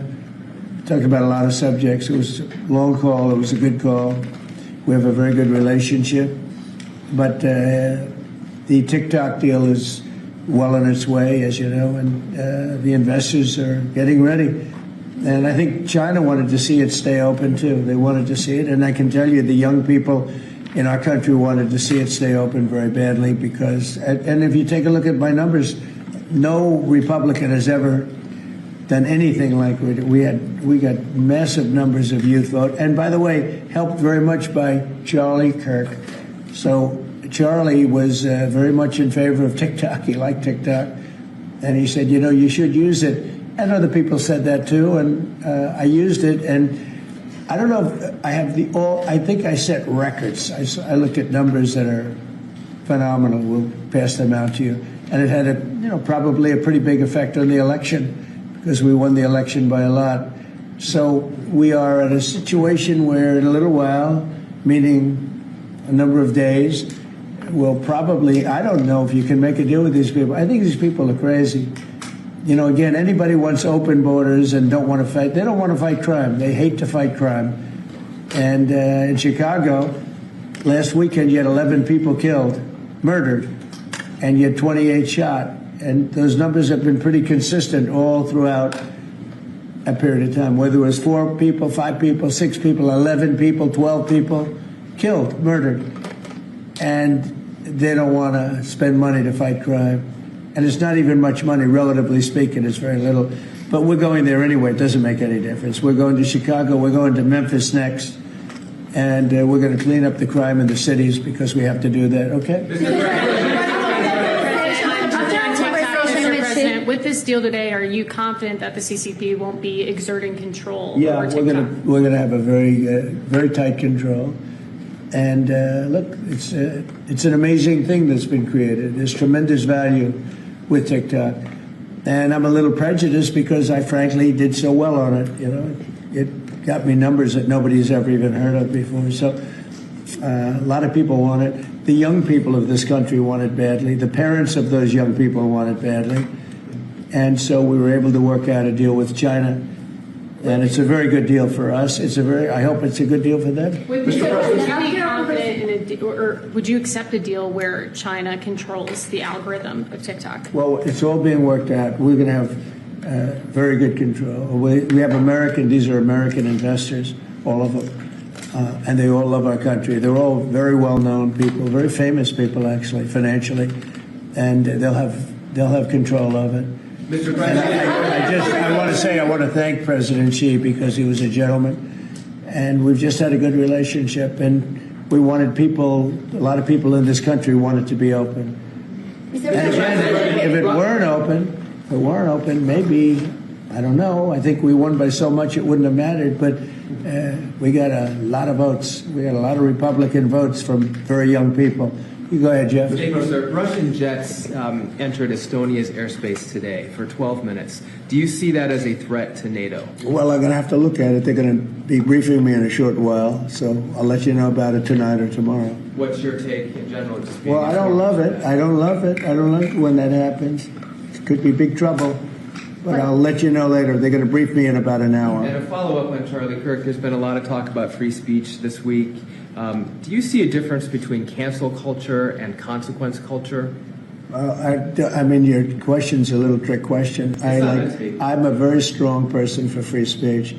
At the same time, when you have networks where I won an election, like in counties, I guess it's 2,600 to 525. That's called a landslide times 2. When you have that level of popularity or voter support, as I did in the last election, and yet 97 and 94%, different numbers. You see different numbers with different stats, but 97, 94, 95, 96% of the people are against me in the sense of the newscasts are against me. The stories are they said 97% bad. So they gave me 97. They'll take a great story and they'll make it bad. See, I think that's really illegal, personally. You can't have a free airwaves. You're getting free airwaves from the United States government, and you can't have that and say, and somebody that just won an election, and I had to go through this during the election. I think it's a miracle that I can win when 97% of the stories on the networks are bad, or whatever it may be, whether it's 89, it doesn't matter. It's a tremendous number. You know it, you report it all the time, and it changes.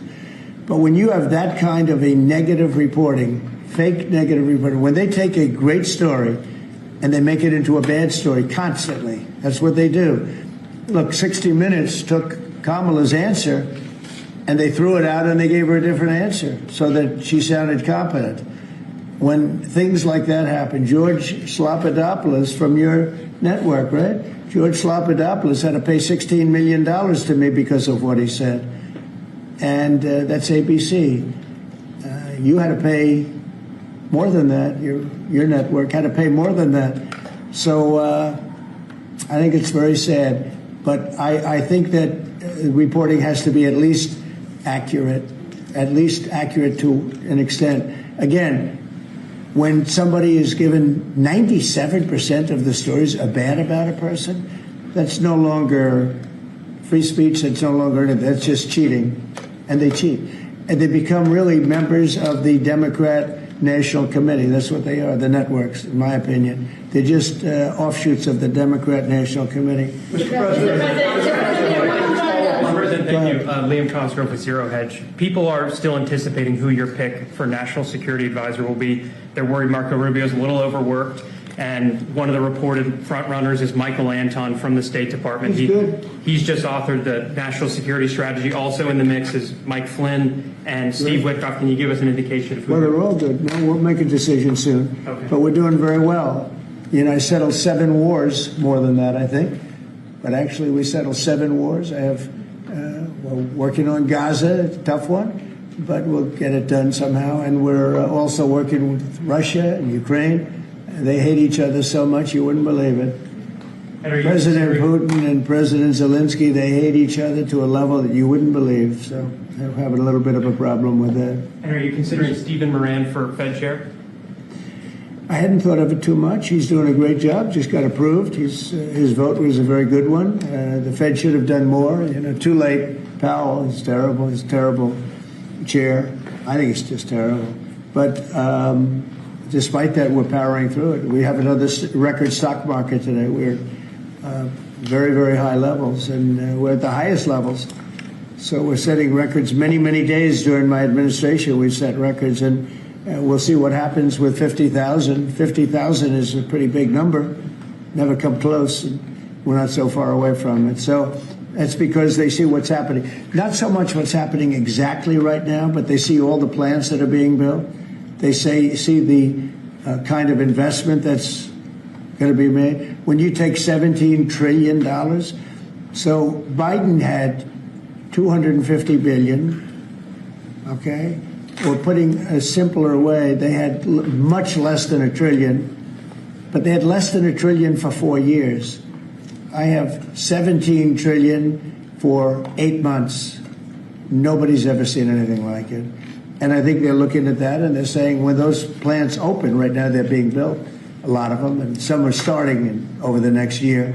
It takes a while, but we're getting fast permits. And when those plants get built, I don't think there'll be anything like what we're going to experience yet. Mr. President, if I can, on the top subject of free speech, Ted Cruz compared Brendan Carr to a mob boss, the way he's threatening television stations and saying it's absolutely dangerous for the government to determine which speech is okay and which is not. What's your reaction to Ted Cruz? I think Brendan Carr is an incredible American patriot with courage. It used to be, I remember in the old days that networks would have to get licensed, relicensed, and it was always a big deal. They had to show honesty and integrity. When you have a network, again, I'll use the same numbers, whether it's 90 or 94 and 97, all different numbers, but when you have networks that give somebody 97% bad publicity or 94% bad publicity, I think that's dishonesty. And they're getting free airwaves, right? You know that, right? You get them for nothing. These airwaves, they make millions and millions of dollars. The news makes millions of dollars. ABC, your network. Your network wrote very badly about me, and they had to pay me $16 million. So do you think you have a right, or that Brendan Carr has a right to take away the licenses? I think Brendan Carr is a courageous person. I think Brendan Carr doesn't like to see the airwaves be used illegally and incorrectly and purposely horribly. Doesn't like to see a person that won the election in a landslide get 97% bad publicity before the election.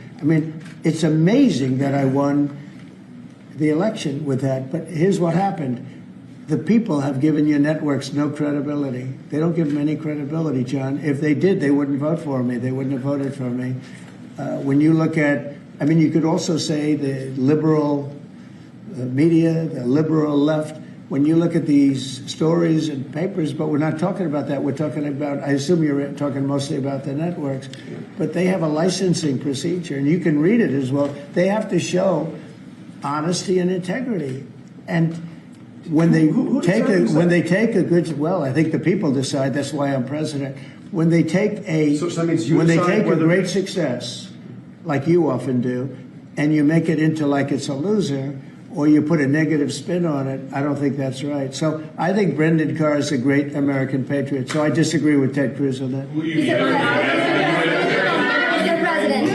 UN next week? You're going to the UN? I'll be at the UN. I'll be making a speech, yes. And are you meeting any other world leaders? Many of them. Who are you meeting, Mr. President? Well, I'm meeting Syria, them. They're being Zelensky. set up. What is your goal from attending that meeting? What do you hope to get out of it? World peace. Nobody's done a better job than I've done on world peace. Nobody's settled so many wars as I have. You know, I've been here probably a little bit more than 8 months, and I've settled 7, and that doesn't include the destruction of a vast potential nuclear disaster in Iran, which we wiped out totally. As I say, obliterated. We obliterated it. It's been turned right with this beautiful plane right here. We just ordered some more of them, by the way. The B-2 bomber. Just ordered some more. The more updated version. Not that we needed that. We just need the plane because it was so flawless. These pilots flew 37 hours flawlessly. Not an engine problem. Not a screw. Not a bolt came loose. It was an amazing. Compare that to many years ago, Jimmy Carter, same country, with the helicopters and the problems and the prisoners and the hostages, and what a mess. You know, these planes flew 37 hours without a stop. They fueled up. We had 52 tankers fueling the planes along the way. It was an incredible, and every single bomb hit its mark. And then we fired 30 of them from a submarine. What a job that was. And I don't even include that. But that stopped a war. That stopped maybe a catastrophic war. Mr. President. So I think that nobody has ever done anywhere near that. Now, on top of that, we're working very hard to get Russia-Ukraine settled. We'll see what's going to happen there. I hope we're going to get it done. President Xi and I spoke to him about it, and I believe that he really would like to see it done also, and I think he's going to work with us to help. What was your message to President Xi on the war in Ukraine? What are you asking? Well, it's the same as his message to me. He would like to see it done. He would like to see it. I believe he would like to see it ended. Yes, I do believe.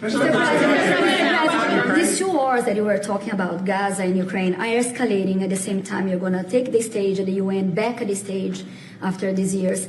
Do you plan to setting any kind of red lines for these 2 countries? And you said before you were frustrated with Putin. Yeah. Are you also frustrated with Netanyahu? We have a long time to go before I get up and speak at the UN, because every day is a long time when it comes to Gaza, when it comes to Israel and the Middle East. So we have a long time to go, but you know a lot of my opinions, and remember this, you can't forget October 7th either. People are forgetting October 7th. They forget it too quickly. That was one of the worst days in world history. It was the most evil attack that I think you could really say babies were involved, little babies were involved, and having their heads chopped off and all of the things that took place. You can't forget that. I don't forget that. A lot of people do, but I don't. Yeah, please. But how about Mr. President? What goes into retaking Bagram? Does that require boots on the ground? We'll see what happens with Bagram. We're talking to Afghanistan. It should have never been given up. It was the most embarrassing day in the history of our country. There was no reason to give it up. I was leaving Afghanistan. I was leaving. I was the one that got it down to 5,000 soldiers, but we were going to keep Bagram, the air base. I said it yesterday, and we had an incredible trip, as you know, to UK, and I said it during the press conference. It's one of the most powerful runways ever built in terms of weight, length, and load, what it could take, and we just gave it up for nothing. We gave it up for nothing. There was no reason to give it up. We weren't going to leave Bagram. Joe Biden didn't know what he was doing. We had a man that didn't know what he was doing. We had a man, by the way, that didn't approve. If you take a look at what's happening in Congress, We had a man that signed everything with almost everything with an auto pen, and he didn't tell the people from the auto pen, whoever was using it. The one man that used it predominantly said that Biden only spoke to him twice, and it was only about the weather. Okay, it was about nothing. So those pardons that he gave are illegal. He gave illegal pardons, and that includes the congressman that destroyed and deleted all the information from J6. They deleted everything because it turned out that they were wrong. It turned out that I offered 10,000 National Guard or soldiers, whatever they wanted, and you wouldn't have had a problem. And they turned it down. Nancy Pelosi turned it down, and the mayor of Washington, D.C. turned it down. They deleted everything, and they destroyed it, illegally destroyed it.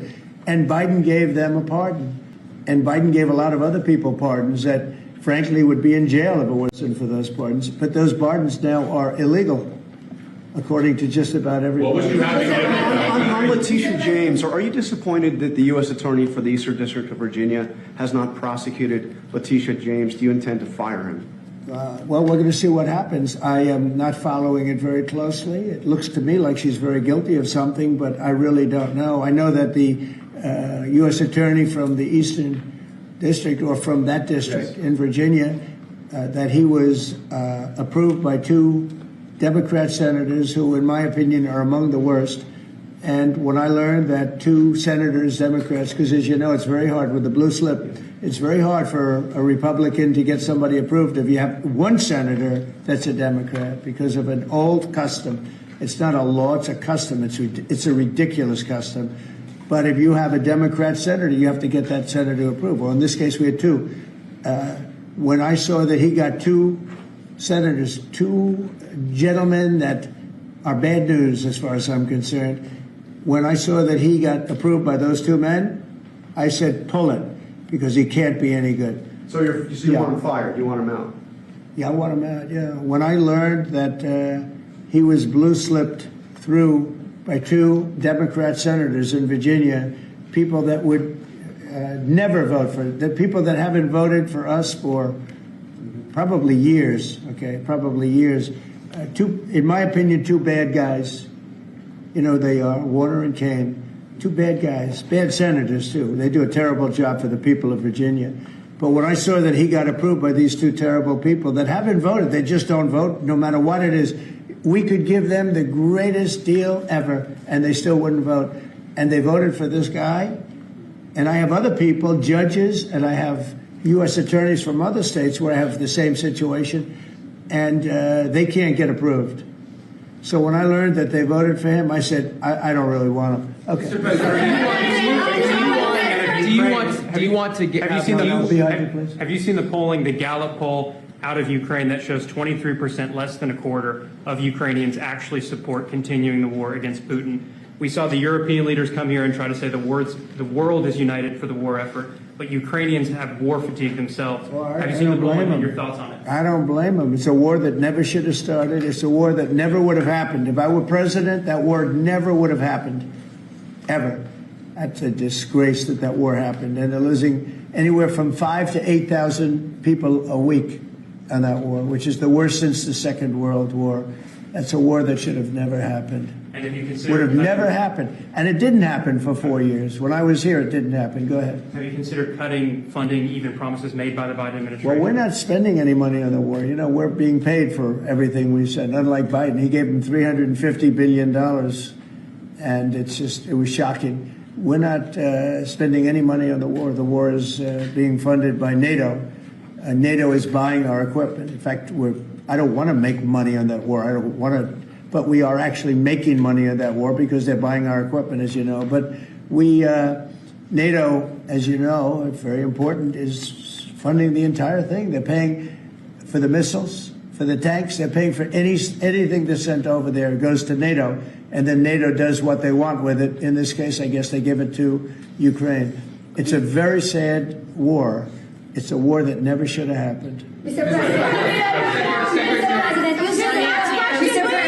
President, going back to TikTok, could you tell me, is the U.S. government going to take a board seat in the company, and will the U.S. government get a board seat within the company? Well, we're going to announce that. Are you talking about TikTok? Yes, yeah, TikTok. We're going to announce it. But it's a great deal for our country. It's a great deal for all of the young people in the country that wanted it. People generally. I was happy with it. Look, I wasn't a fan of TikTok, and then I got to use it, and I became a fan, and it helped me win the election in a landslide. So I think that it's a deal that's going to be great. And it's also controlled by very powerful and very substantial American people. By the way, all American people. Mr. President, a question from Newsmax. Last year, before you took office, there was an estimated 6.8 million men not actively seeking work of prime working age. So if you and Secretary Lutnick could talk about the efforts your administration is taking to help our American gentlemen get back to work. Yeah, well, what we're doing is they're building plants all over the United States, and frankly, because of tariffs, we're taking in trillions of dollars.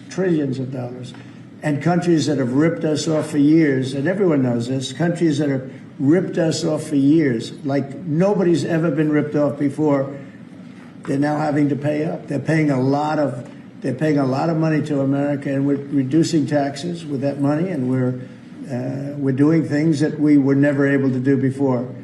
So it's you're going to have a lot of jobs. The jobs are being created right now, and the tariffs are protecting our country. And we didn't use, tariffs were used against us, but we didn't use them against others. But we're really better at it than anybody else, and we will have taken in trillions of dollars. Nobody has ever seen anything. Even people that were against the tariffs, now they see the way they're working. And by the way, with no inflation, with no problem, we're just building up cash, and we're using that cash to reduce taxes, reduce debt, and other things. It's a great thing to watch. And your honest reporters are saying they've never seen anything like what's happening. Our country is becoming very rich again only because of tariffs. If I didn't get elected, this country it was a dead country. Look, we were a dead country a year ago, and now we're the most successful, most vibrant country anywhere in the world. Healthcare. Good to see you. You look good on television. Thank you, sir. I tried. Tonight, in a few minutes, Steve Bannon will appear on my show. Good. He floats the idea that you should dual hat Secretary of Treasury Scott Bessent, not only as Treasury Secretary, but as interim Fed chair. Would you be willing to entertain that? In other words, you like Scott. Yes, sir, very much. So do I. And I like Steve, too. Yeah. Would you like to see that, him dual Well, hat? it's certainly an interest. Dual hat. We could save a little bit of salary. I think I could maybe make a deal where we just give him one salary. I have a couple of them. I don't think you need. I have Marco. No, I don't think so. We have Marco's got about 3 positions, right? He's doing great also. No, I don't think that's going to be necessary. Actually, I went to Scott and I talked to him about that position, and he loves what he's doing right now. So he's not in the mix because he loves being Secretary of the Treasury. Quick follow-up. Today is the first day of early voting in the Commonwealth of Virginia. Are you planning on campaigning for Winsome Sears, John Reed, or Jason Mayaris?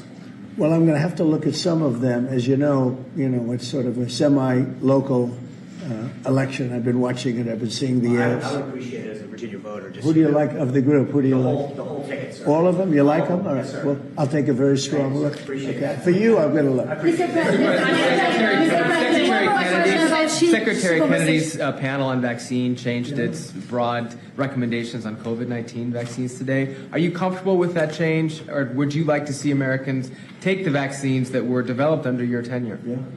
Well, the vaccines, according to a lot of people, and if you look at charts, have had a tremendous, Operation Warp Speed. It was, just according to just about everybody, was one of the greatest things that any president has ever done in this country. So we're very proud of it. I'm very proud of it.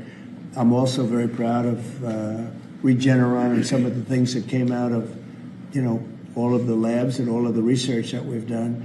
So I don't know exactly what the final determination is, but I had the vaccine. I was very happy with it. Here I am, right? Here I am. Have you had it again recently? Bobby Kennedy seems to be undoing what you did with Operation Warp Speed. I put him in there because I want to have opposite views. That's okay.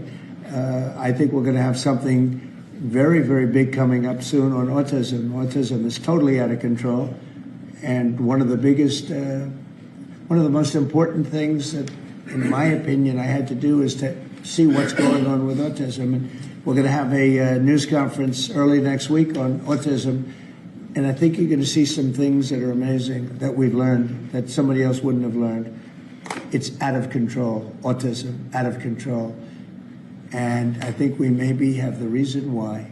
But is Bobby Kennedy going too far in unwinding the vaccines? He's saying for older people. Yeah, he's saying for older people. A lot of people agree with that.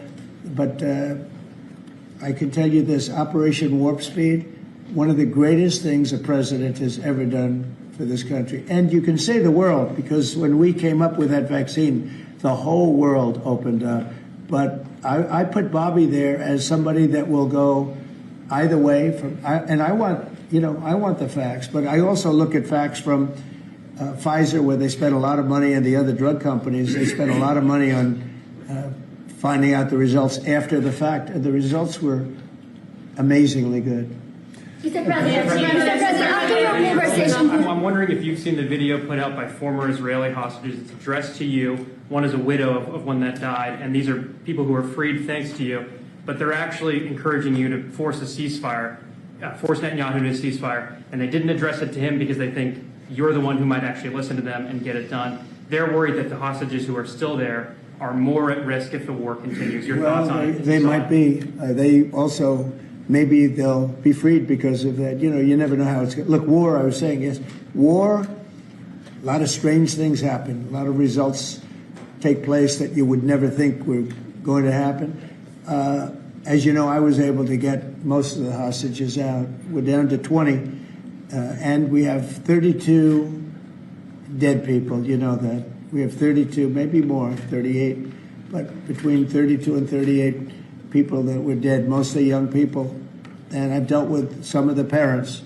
And we got all our Americans out, as you know, but now we're talking about mostly Israelis.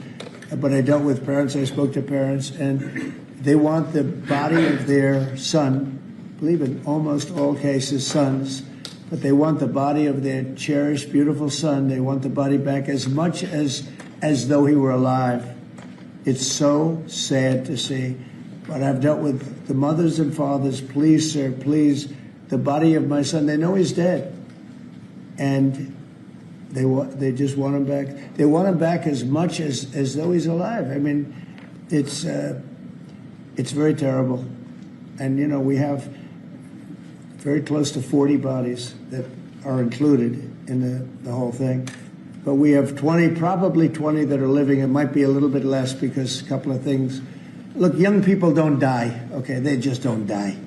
They can take a lot, but a lot of people died in these horrible tunnels. They're mostly in the tunnels. I know a lot about it. I got them out.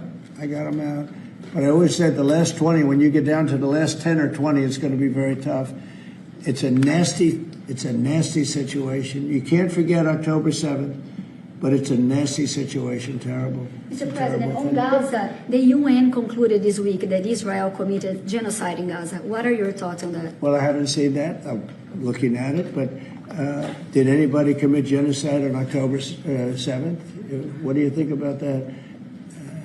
That was genocide at the highest level. That was murder, genocide, you can call it whatever you want. But little babies were chopped in half. And in Gaza, arms were cut off people, heads were cut off people. That's genocide. That's genocide also, I guess. Right? What do you think? Mr. President, a question on your MIDFIS deployment. A fee for that deal? What is that fee Well, going to be in the U.S. it hasn't been fully negotiated, but we'll get something from the standpoint that we worked hard. We put up a lot. We spent a lot of money on letting this come and letting this, it's a very, very big deal. It's a very powerful deal. And the United States really, I see it. I mean, people were saying, save TikTok, save TikTok. So many people. It's a big thing. And, China can be very proud that they were able to get that started. And so I very much appreciate President Xi's working with us on that. Very much. Antifa, what comes next after designating Antifa a terrorist Well, we have others that organization? we're going to designate too, but we're going to look at the people that funded Antifa. see who they are, where they came from, and why they did. Have you seen Portland at all? If you take a look what's happening in Portland, it's, I mean, this has been going on for years. It's just people out of control. They're crazy. We're going to stop that very soon. We have to get rid of a couple of other problems first. We're going to get rid of the problems in Memphis where you can't even walk a block without getting shot. We're going to get rid of the problems in Chicago. Chicago's a great city, and we have to save it. We have to save it. I told you I had the head of the Union Pacific Railroad in my office, and I said, so what do you think? You go to every city. You have railroads in every, you are the biggest railroad, beautiful railroad. He's a great guy. I said, what do you think? He said, sir, save Chicago. Don't let it go down. Save it. The way he said it was so meaningful to me. It was so like, it was like terrible. In a way, it was terrible. Save Chicago. You know, who would ever think that we'd be sitting here talking about saving Chicago? Chicago's a great city. They have a terrible mayor.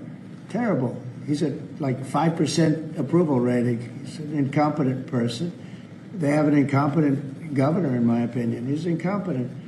11 people get shot, and he says crime isn't a good shot. I mean, they're losing 4, 5, 6 people a week, getting killed by bullets, by knives. And then he says how wonderful it is, Chicago. And so, well, it might be wonderful for him. I think they're afraid. Look, he's not a stupid guy. I really believe they're afraid to say, politically, I guess, from an ideology standpoint, from a democratic standpoint, he's afraid. He is afraid to say the fact that they have a very unsafe, very dangerous city. He should say, I'm going to call President Donald Trump, and I'm going to ask him to send in the troops, to send in the National Guard and clean this hellhole up. Because Chicago can be a great city again. I'll tell you what, Washington, D.C. is a great place again. It's booming, and the restaurants are booming. And 6 months ago, 7 months ago, nobody could go outside. And even just walking around the White House, people here are thanking me for what I've done. They're thanking me. They're saying thank you. I almost know what they mean, because they can walk to work. And even when they took Uber and they took other forms of transportation, they felt unsafe because the car was hijacked while they're in there. They take a car, and it's being hijacked as they get into the car. And they did that for safety. And now we have a safe place. You know, we've taken 1,500 people out of career criminals have been taken out of Washington, D.C. And we weren't very nice about it. Do you know? Mr. President, can you talk about China? Rail merger, did you discuss it with the Union Pacific? I did discuss it, and I don't want to make a comment on it, but Union Pacific is a great railroad, and they want to add a railroad that had a mistake at a place very close to my heart. You know, a lot of people say that that was a place where I got off to a very good start. It was a rough thing that happened. Well, they're trying to buy that railroad that had the problem. And it sounds good to me, to be honest with you. It sounds good to me. I'm a very big fan of the head of the railroad, the head of the Union Pacific. He started as a very low on the totem pole, started his job very low and became the chairman of the company over a 45-year period. But I asked him about different cities. He said, St. Louis is tough. He sort of stops at many of them. Mr. President, New Orleans. We have to save New Orleans. New York. Mr. President, when are you going to give details We're going to be on going Memphis? into New York, too. Yeah. Mr. President, and we're going to be going in quiet. You're really obnoxious. I'm not obnoxious, but I'm trying to ask you, what about your plans You are for really Memphis? obnoxious. I'm You not get thrown obnoxious, but out. I'm asking, what are your Okay. plans Get for out. Memphis? Many people want I'm not going know to what talk the to you numbers are until gonna I be like. call on you.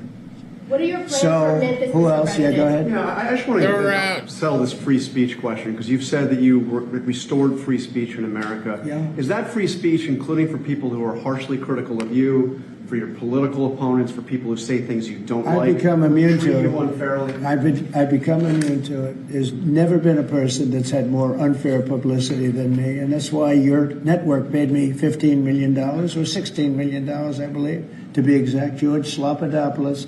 And that's why CBS paid me a lot of money, too, And that's why I sued the New York Times 2 days ago for a lot of money. Because I'm winning. I mean, I'm winning the cases. And the reason I'm winning is because you're guilty, John. You're guilty. ABC is a terrible network, a very unfair network, and you should be ashamed of yourself. NBC is equally bad. I don't know who's worse. I think they're equally bad. And, you know, for you to stand there and act so innocent and ask me a question like that. But look, you paid a big price because you were dishonest, John. The reason I won that lawsuit was because you were dishonest. You were proven to be dishonest. And so you can't sit back and just say, oh, well, what do you think? You know, like you're some wonderful person. You're not a wonderful person. Frankly, you're a terrible reporter. You know it, and so do I. Okay.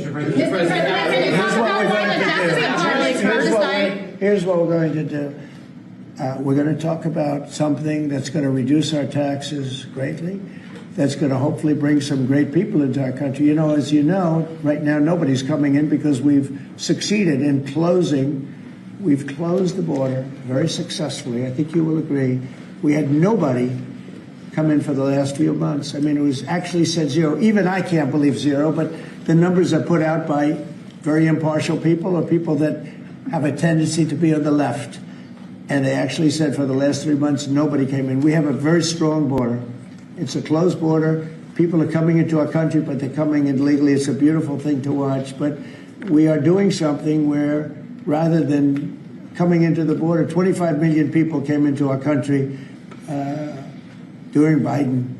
One of the saddest things, the worst thing, look, he was horrible in inflation. He was horrible in just about everything you could be. I don't think he was good on, he wasn't even fair on anything. It was a horrible administration.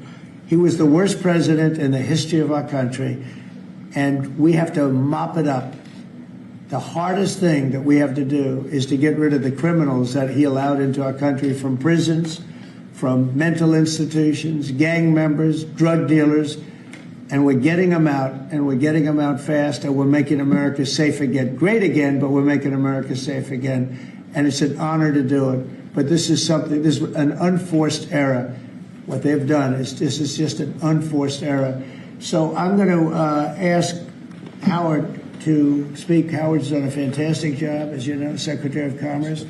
And I'm going to ask Howard and Will. Will, could you just give a quick description of what we're doing and what we're signing, et cetera? And yes, sir. I will do that. So we have 2 items for your attention today, sir. A major focus of your administration has been shifting the conversation and shifting the policy dynamics around the issue of immigration, closing the border, preventing illegal immigration, but also, as is the case with the executive order in front of you, opening new pathways for truly extraordinary people to come contribute to America instead of taking away from it.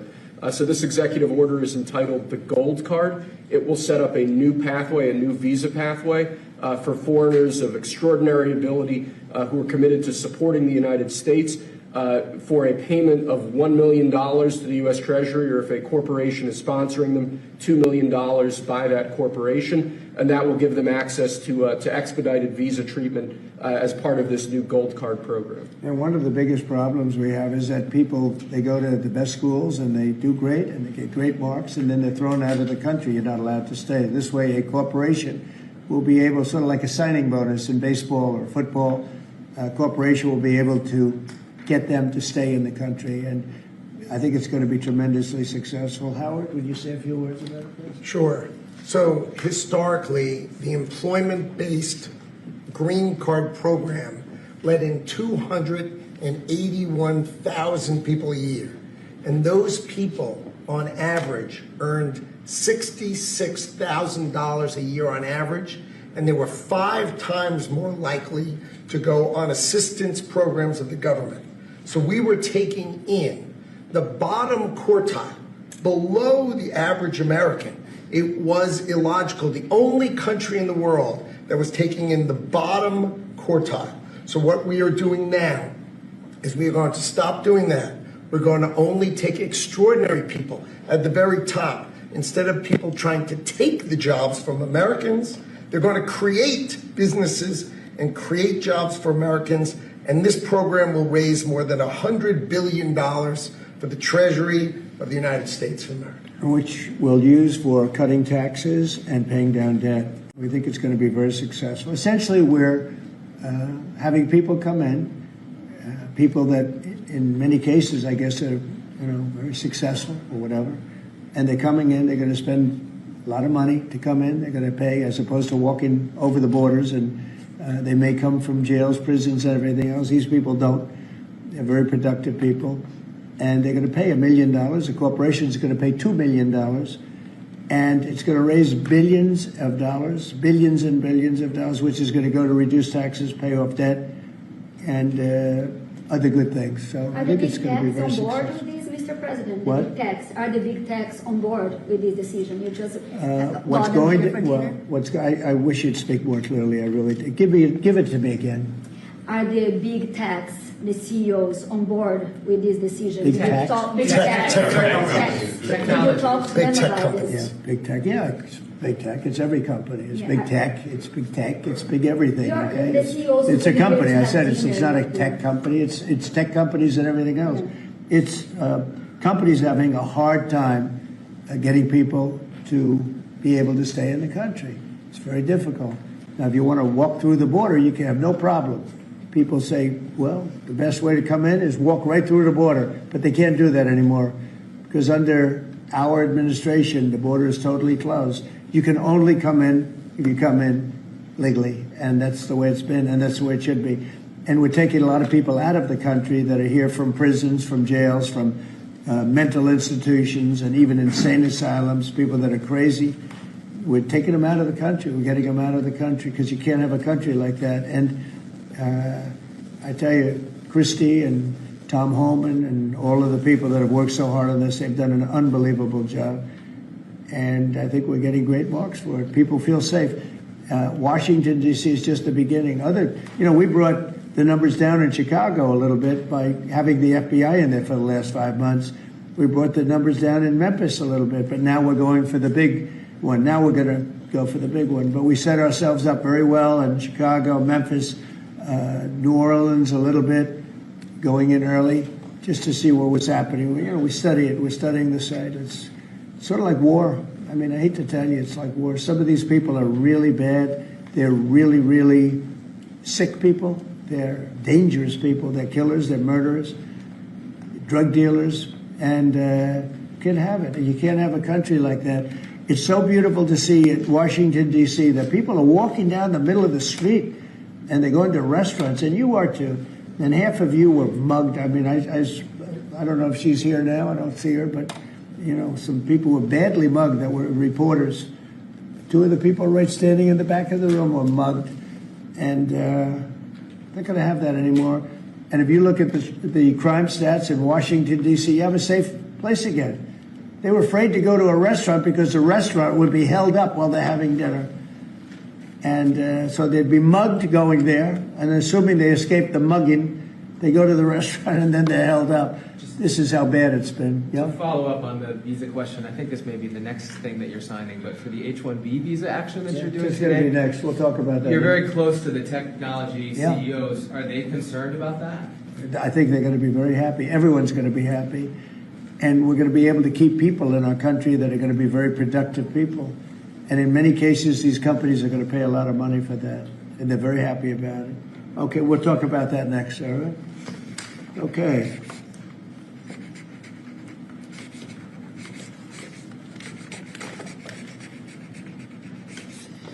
My friend, why don't you keep that, okay? Thank you. That's such a good job. Okay. It's phase 1. John, are you happy? Pitch. Okay, let's go. Thank you, Mr. President. One of the most abused visa systems in our current immigration system has been the H-1B non-immigrant visa program. This is supposed to allow highly skilled laborers who work in fields that Americans don't work in to come into the United States of America. What this proclamation will do is raise the fee that companies pay to sponsor H-1B applicants to $100,000. This will ensure that the people they're bringing in are actually very highly skilled and that they're not replaceable by American workers. So it'll protect American workers, but ensure that companies have a pathway to hire truly extraordinary people and bring them to the United States to work. We need workers. We need workers. We need great workers. And this pretty much ensures that that's what's going to happen. I think, Sean, do you agree with that? Well, they're $100,000 per year. So the whole idea is no more will these big tech companies or other big companies train foreign workers. They have to pay the government $100,000, then they have to pay the employee. So it's just not economic. If you're going to train somebody, you're going to train one of the recent graduates from one of the great universities across our land. Train Americans, stop bringing in people to take our jobs. That's the policy here. $100,000 a year for H-1B visas, and all of the big companies are on board. We've spoken to them about the gold card. They love it. They love it. They really love it. They need it. Go ahead, Sean. Mr. President, it seems like there's two categories of visa programs. The H-1B that a lot of people believe take American jobs, and then the gold card and programs like EB-5 that add value and jobs to America. Is that sort of how you look at the visa program? Well, ideally, look, if somebody's got the people, they're not going to want to spend $100,000 as an example in your second category. So it's not taking jobs. And we need certain jobs. We need certain skilled jobs that we don't have. But they won't be taking jobs because, ideally the people aren't going to want to. They're not going to investing in America and creating jobs. Right. So that's what I'm asking. They're really investing. It seems like in you have two categories. One, Secretary Lutnick's, the gold card and EB-5 that create jobs, add investment, and then there's other ones that seem to take, whether it's a J1 and O or an H-1B that take U.S. jobs. Yeah, it's pretty correct. I would say that's a correct assessment. But the main thing is we're going to have great people coming in, and they're going to be paying. It's wonderful to say, oh, gee, we took in 25 million people that, look, many criminals, jails were open from Venezuela, from many other countries, and they were let out of jail and poured into our country, our poor country, how it suffered with this stupid president that we had and the stupid people that surrounded him right around this desk, these liberal, crazy people that have destroyed, they could have destroyed. If we didn't win this election, our country would have been dead. Our country was dead. Think of it. And I've said this, the king of Saudi Arabia said, your country was dead 1 year. They thought it was dead. This country couldn't have survived another year of those people running it. And now we have the hottest country anywhere in the world. Think of that. And this is going to help. And we're taking in hundreds of billions of dollars. This will be taken in, the gold card will be taken in hundreds of billions of dollars. And companies will be able to keep some people that they need. They need people of expertise, great expertise. And I think it's going to be a fantastic thing. And we're going to take that money and we're going to reduce taxes. We're going to reduce debt. We have a very, very strong country. We assuming everything works out great with the lawsuit that we have a lawsuit that's inspired by foreign countries that ripped us off for 25 years. But assuming we win that, we hopefully win it in the Supreme Court of the United States. We have a country that no stopping us. We're rich, we'll be rich. We can take care of poor people. We can take care of our military. We can take care of everything. We can take care of beyond the country. We can help take care of the world. That we don't, it'll just be the same struggle that we've had for years where other countries charged us tariffs and they ripped us off. Our country has been ripped off more than any country in the history of the world. And now we're doing what we have to do. We're taking in billions and billions of dollars at levels that nobody has ever seen, trillions of dollars. And we're using it to reduce debt. We're using it to reduce taxes. The great big beautiful bill is a big tax reduction. It's being paid for by the tariffs, and people are paying a lot less money in taxes. They're being, think of it, no tax on tips, no tax on Social Security, no tax on overtime. It's an unbelievable phenomenon. It really is. It's the golden age. We're making it the golden age. Without the tariffs, it would be impossible.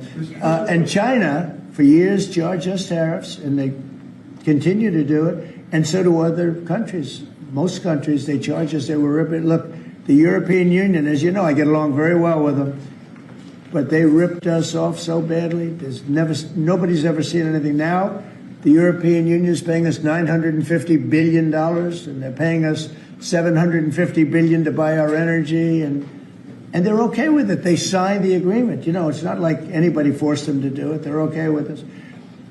Tariffs are making our country very rich again, and we'll be able to take care of our debt.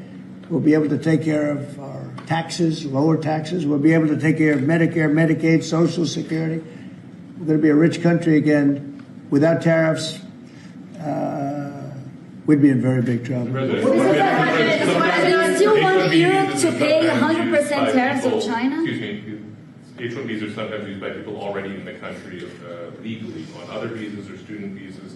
Does this apply to them or to renewals, or does it only apply to people applying for the first time from abroad? Renewals, first times, the company needs to decide, do they want, is that person valuable enough to have $100,000 a year payment to the government, or they should head home and they should go hire an American. The whole idea, it's annual, and it's for total. It can be a total of 6 years. So $100,000 a year, so either the person is very valuable to the company and America, or they're going to depart and the company's going to hire an American, and that's the point of immigration. Hire Americans and make sure the people coming in are the top people. Stop the nonsense of letting people just come into this country on these visas that were given away for free. President is crystal clear. Valuable people only for America. Stop the nonsense. And remember, the country, fee to America. The country would rather not have to pay $100,000, but they'd rather. How do you do that? You hire Americans. So there's an incentive to hire American. But there may be instances where it's better off doing it through expertise or whatever it may be. But they're both unbelievable, whether it's a gold card or anything else that we talked about today. And that includes talking about freedom of speech, because our country has been decimated by bad people, very bad people that love crime. They love crime. Explain it to me. They don't want to have our military go in and save lives.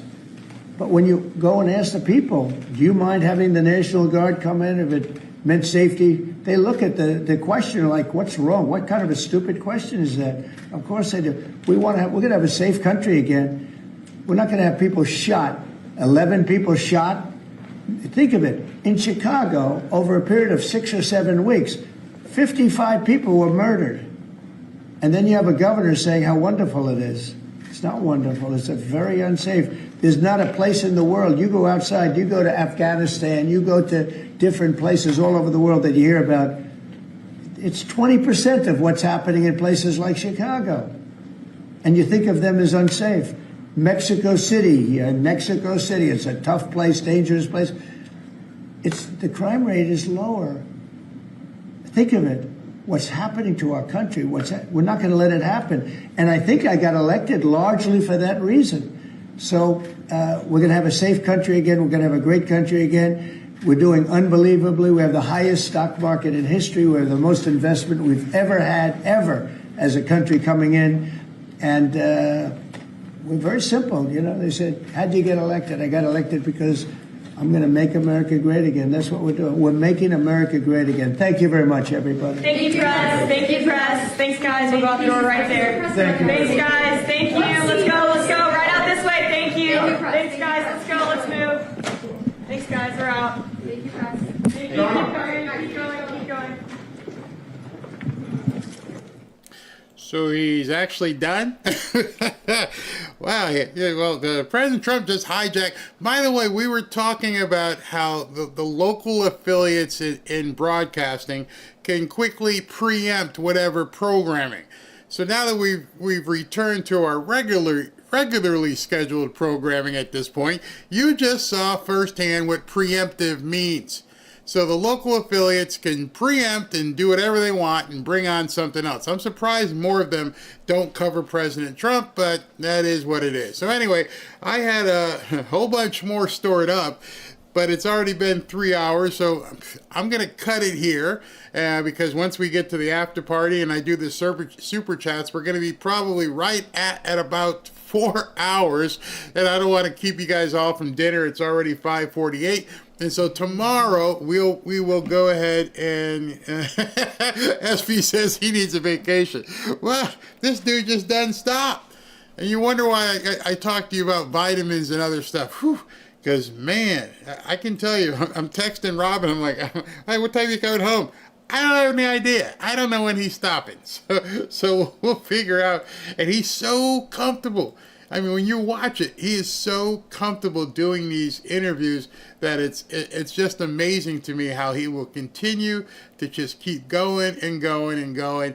And I love the fact that he just whooped up on that one reporter that was talking crap. SB said it was, what's her name? Yasmin Alcindor from MSNBC. What a piece of crap she is. All right. But anyways, today's Friday. Tomorrow's NCAA. Tomorrow's Saturday. And then Sunday, you got NFL. My team won't be playing. The Miami Dolphins embarrassed themselves again last night. But if you're a football fanatic, are you ready for some primetime NFL action? Tune into Westwood One for all the gridiron glory you crave. From jaw-dropping touchdowns to game-changing plays, don't miss a moment of the excitement. Catch every snap, every tackle, and every victory on Westwood One. You can listen to the NFL on the NFL app, on the Westwood One Sports app, and on the WestwoodOneSports.com via Westwood One station streams, or by asking Alexa, open Westwood One Sports. If it's the NFL, it's on Westwood One. All right, thank you, NFL, for that. Yes, the NFL or Westwood One is one of our partners here as well. People ask me sometimes, like, Barry, do you still watch the NFL? Well, I talked to you about the Miami Dolphins. Once they got away with all the craziness, yeah, I'm watching them. I would go in a second if they start that craziness again, but they haven't. All right, so let me take a few comments. PLS, I gave up on my Dolphins when Marino retired. Woo, boy, that's a long time ago. Got to go to dinner, damn it. See y'all later. Yep, we'll look at it tomorrow. Trump owns his element like no other. I've never seen a president, I've never seen any politician hold court like that. And he enjoys it. And I'm surprised he just didn't tell somebody, come collect that woman and get her out of here. I am a Dolphins fan regardless. Yes, we enjoy the pain and suffering. We must keep going. The government didn't remove Jimmy Kimmel. It was ABC, a business, that removed it. They did based on business decisions, not government dictates. Absolutely correct. Dolphins game was good except for roughing the kicker and the interception at the end too. That kind of sucked as well. Sandy, Sandy says, thank you for making my Friday happy, Barry. God bless you. God bless everybody in the chat. And thank you for saying that, because it is Friday. Got the weekend to go. Some people had asked, will I be covering the Charlie Kirk event on Sunday? Yes, I will. Be a lot of off-camera stuff because there's a whole lot of people talking. And so I think it's going to be a fantastic event. I will definitely be covering it. Let me do super chats and then you guys can go on your way. I'll probably post a recorded video maybe early this evening, if not tomorrow. Looking at about a 3 o'clock show again tomorrow on Saturday. And then I got to figure out what time the Charlie Kirk thing starts. I'll probably start the Charlie Kirk event as non-managed and then move into a managed stream from there. As you guys have been calling it, there's so many different names. Also, I'm going to, by the way, before I go to Super Chats, I want to tell you guys, because I got a bunch of them, and I'd love to have more. Okay, right here, where is it? Okay. If you guys would like to submit a video, go to fanfareshop.org/submit video. I will be showing you guys some of the clips we've gotten in. Some of them are really pretty, well, all of them are good. I appreciate everybody communicating. All right, so let me get to Super Chats. Robert Gallant, Barry, Guns N' Roses' song Civil War has the failure to communicate soundbite at the beginning of the... Go watch the movie Cool Hand Luke. You'll like it. You'll definitely like it. What we have here is failure to communicate. Some men you just can't reach. That's my best impersonation. Tim Torp, thank you. Tim Torp, God bless you and your family and my brother in Christ. Thank you very, very much. Have a great weekend. Amy M, thank you. Stephanie Thomas, Charlie Kirk, and George Floyd share the same birthday. What are the odds of that? You're kidding me. Wow. Roberto Esteban Moreno, TDS breaks up families. Yeah, it can. No more B, please. Thank you. Buddy Sanders, how are you? Why doesn't Joe explain why his intern was found on his congressional floor unalived? I've never believed the answers on that. He's talking about Joe Scarborough from Morning Joe. That's an interesting story that kind of just, went by the wayside. Ricky Williams, nothing you say to them will ever resonate, so why waste your time? It's like talking to somebody's nutsack. Oh, you have a way with words there. Vincent, very so glad you're still teaching truth. Now did you get to Heart Angola Bound by Aaron Neville? Oh, just letting you know, love some Christy and more. All right, so I my bad. I did forget that song. Let me get my notes here. Angola Bound. I wrote it down before, but I think I threw away the paper. But now I have it. My wife is watching. She loves her some Aaron Neville. She's always did. Oakview. Jimmy didn't earn the show in the first place. Jay Leno got fired for talking bad about Obama. No, that's a different network. Jay Leno is NBC. That's where Jimmy Fallon is. Jimmy Kimmel is on ABC. Alpha, just keeping it real. Alpha, Mr. Brady, you did drop the F-bomb once. Maybe it was after President Trump got shot. Pamela Couch, Jackie Wax, MSM, and Dems have promoted emotion in lieu of facts. They have to, because they don't have any facts. Fazul, free speech, go to work and tell your boss to F off, then say free speech, you can't fire me. I'll meet you for coffee at noon with your extra free time. David Huff, I remember one of Kamala's rallies that was held in a church. Someone stood up in the back and shouted, Jesus is Lord, and she replied back, you're at the wrong rally. She sure did, and dude got escorted out. Kelly Raxter, the Democrats keep forgetting Roseanne Barr, Jay Leno, Hulk Hogan. Yeah, I told you, they're either hypocrites or they have no memory. That's all they could be. You guys have some handles. Foot Sirius. Okay, thank you. Rick Williams, the devil cannot make you do anything, only tempt you. The Dems are the personification of evil. Have you listened yet to If I Were the Devil from 65? You're talking about from Paul Harvey. Yep. How prophetic is that? You guys have never heard that. You know what?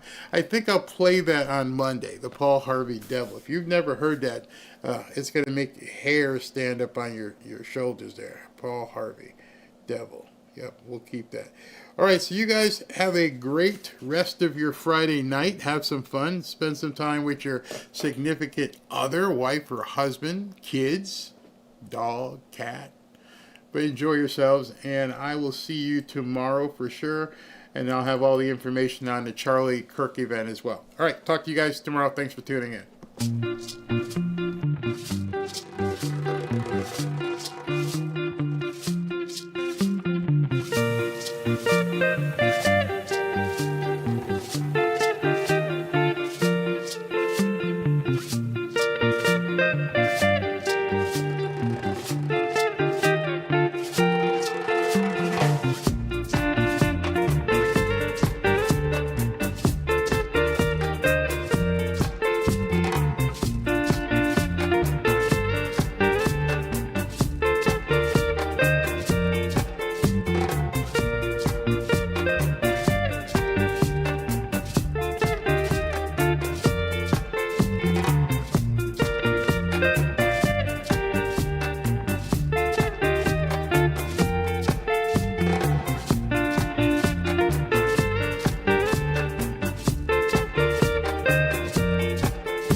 Bye.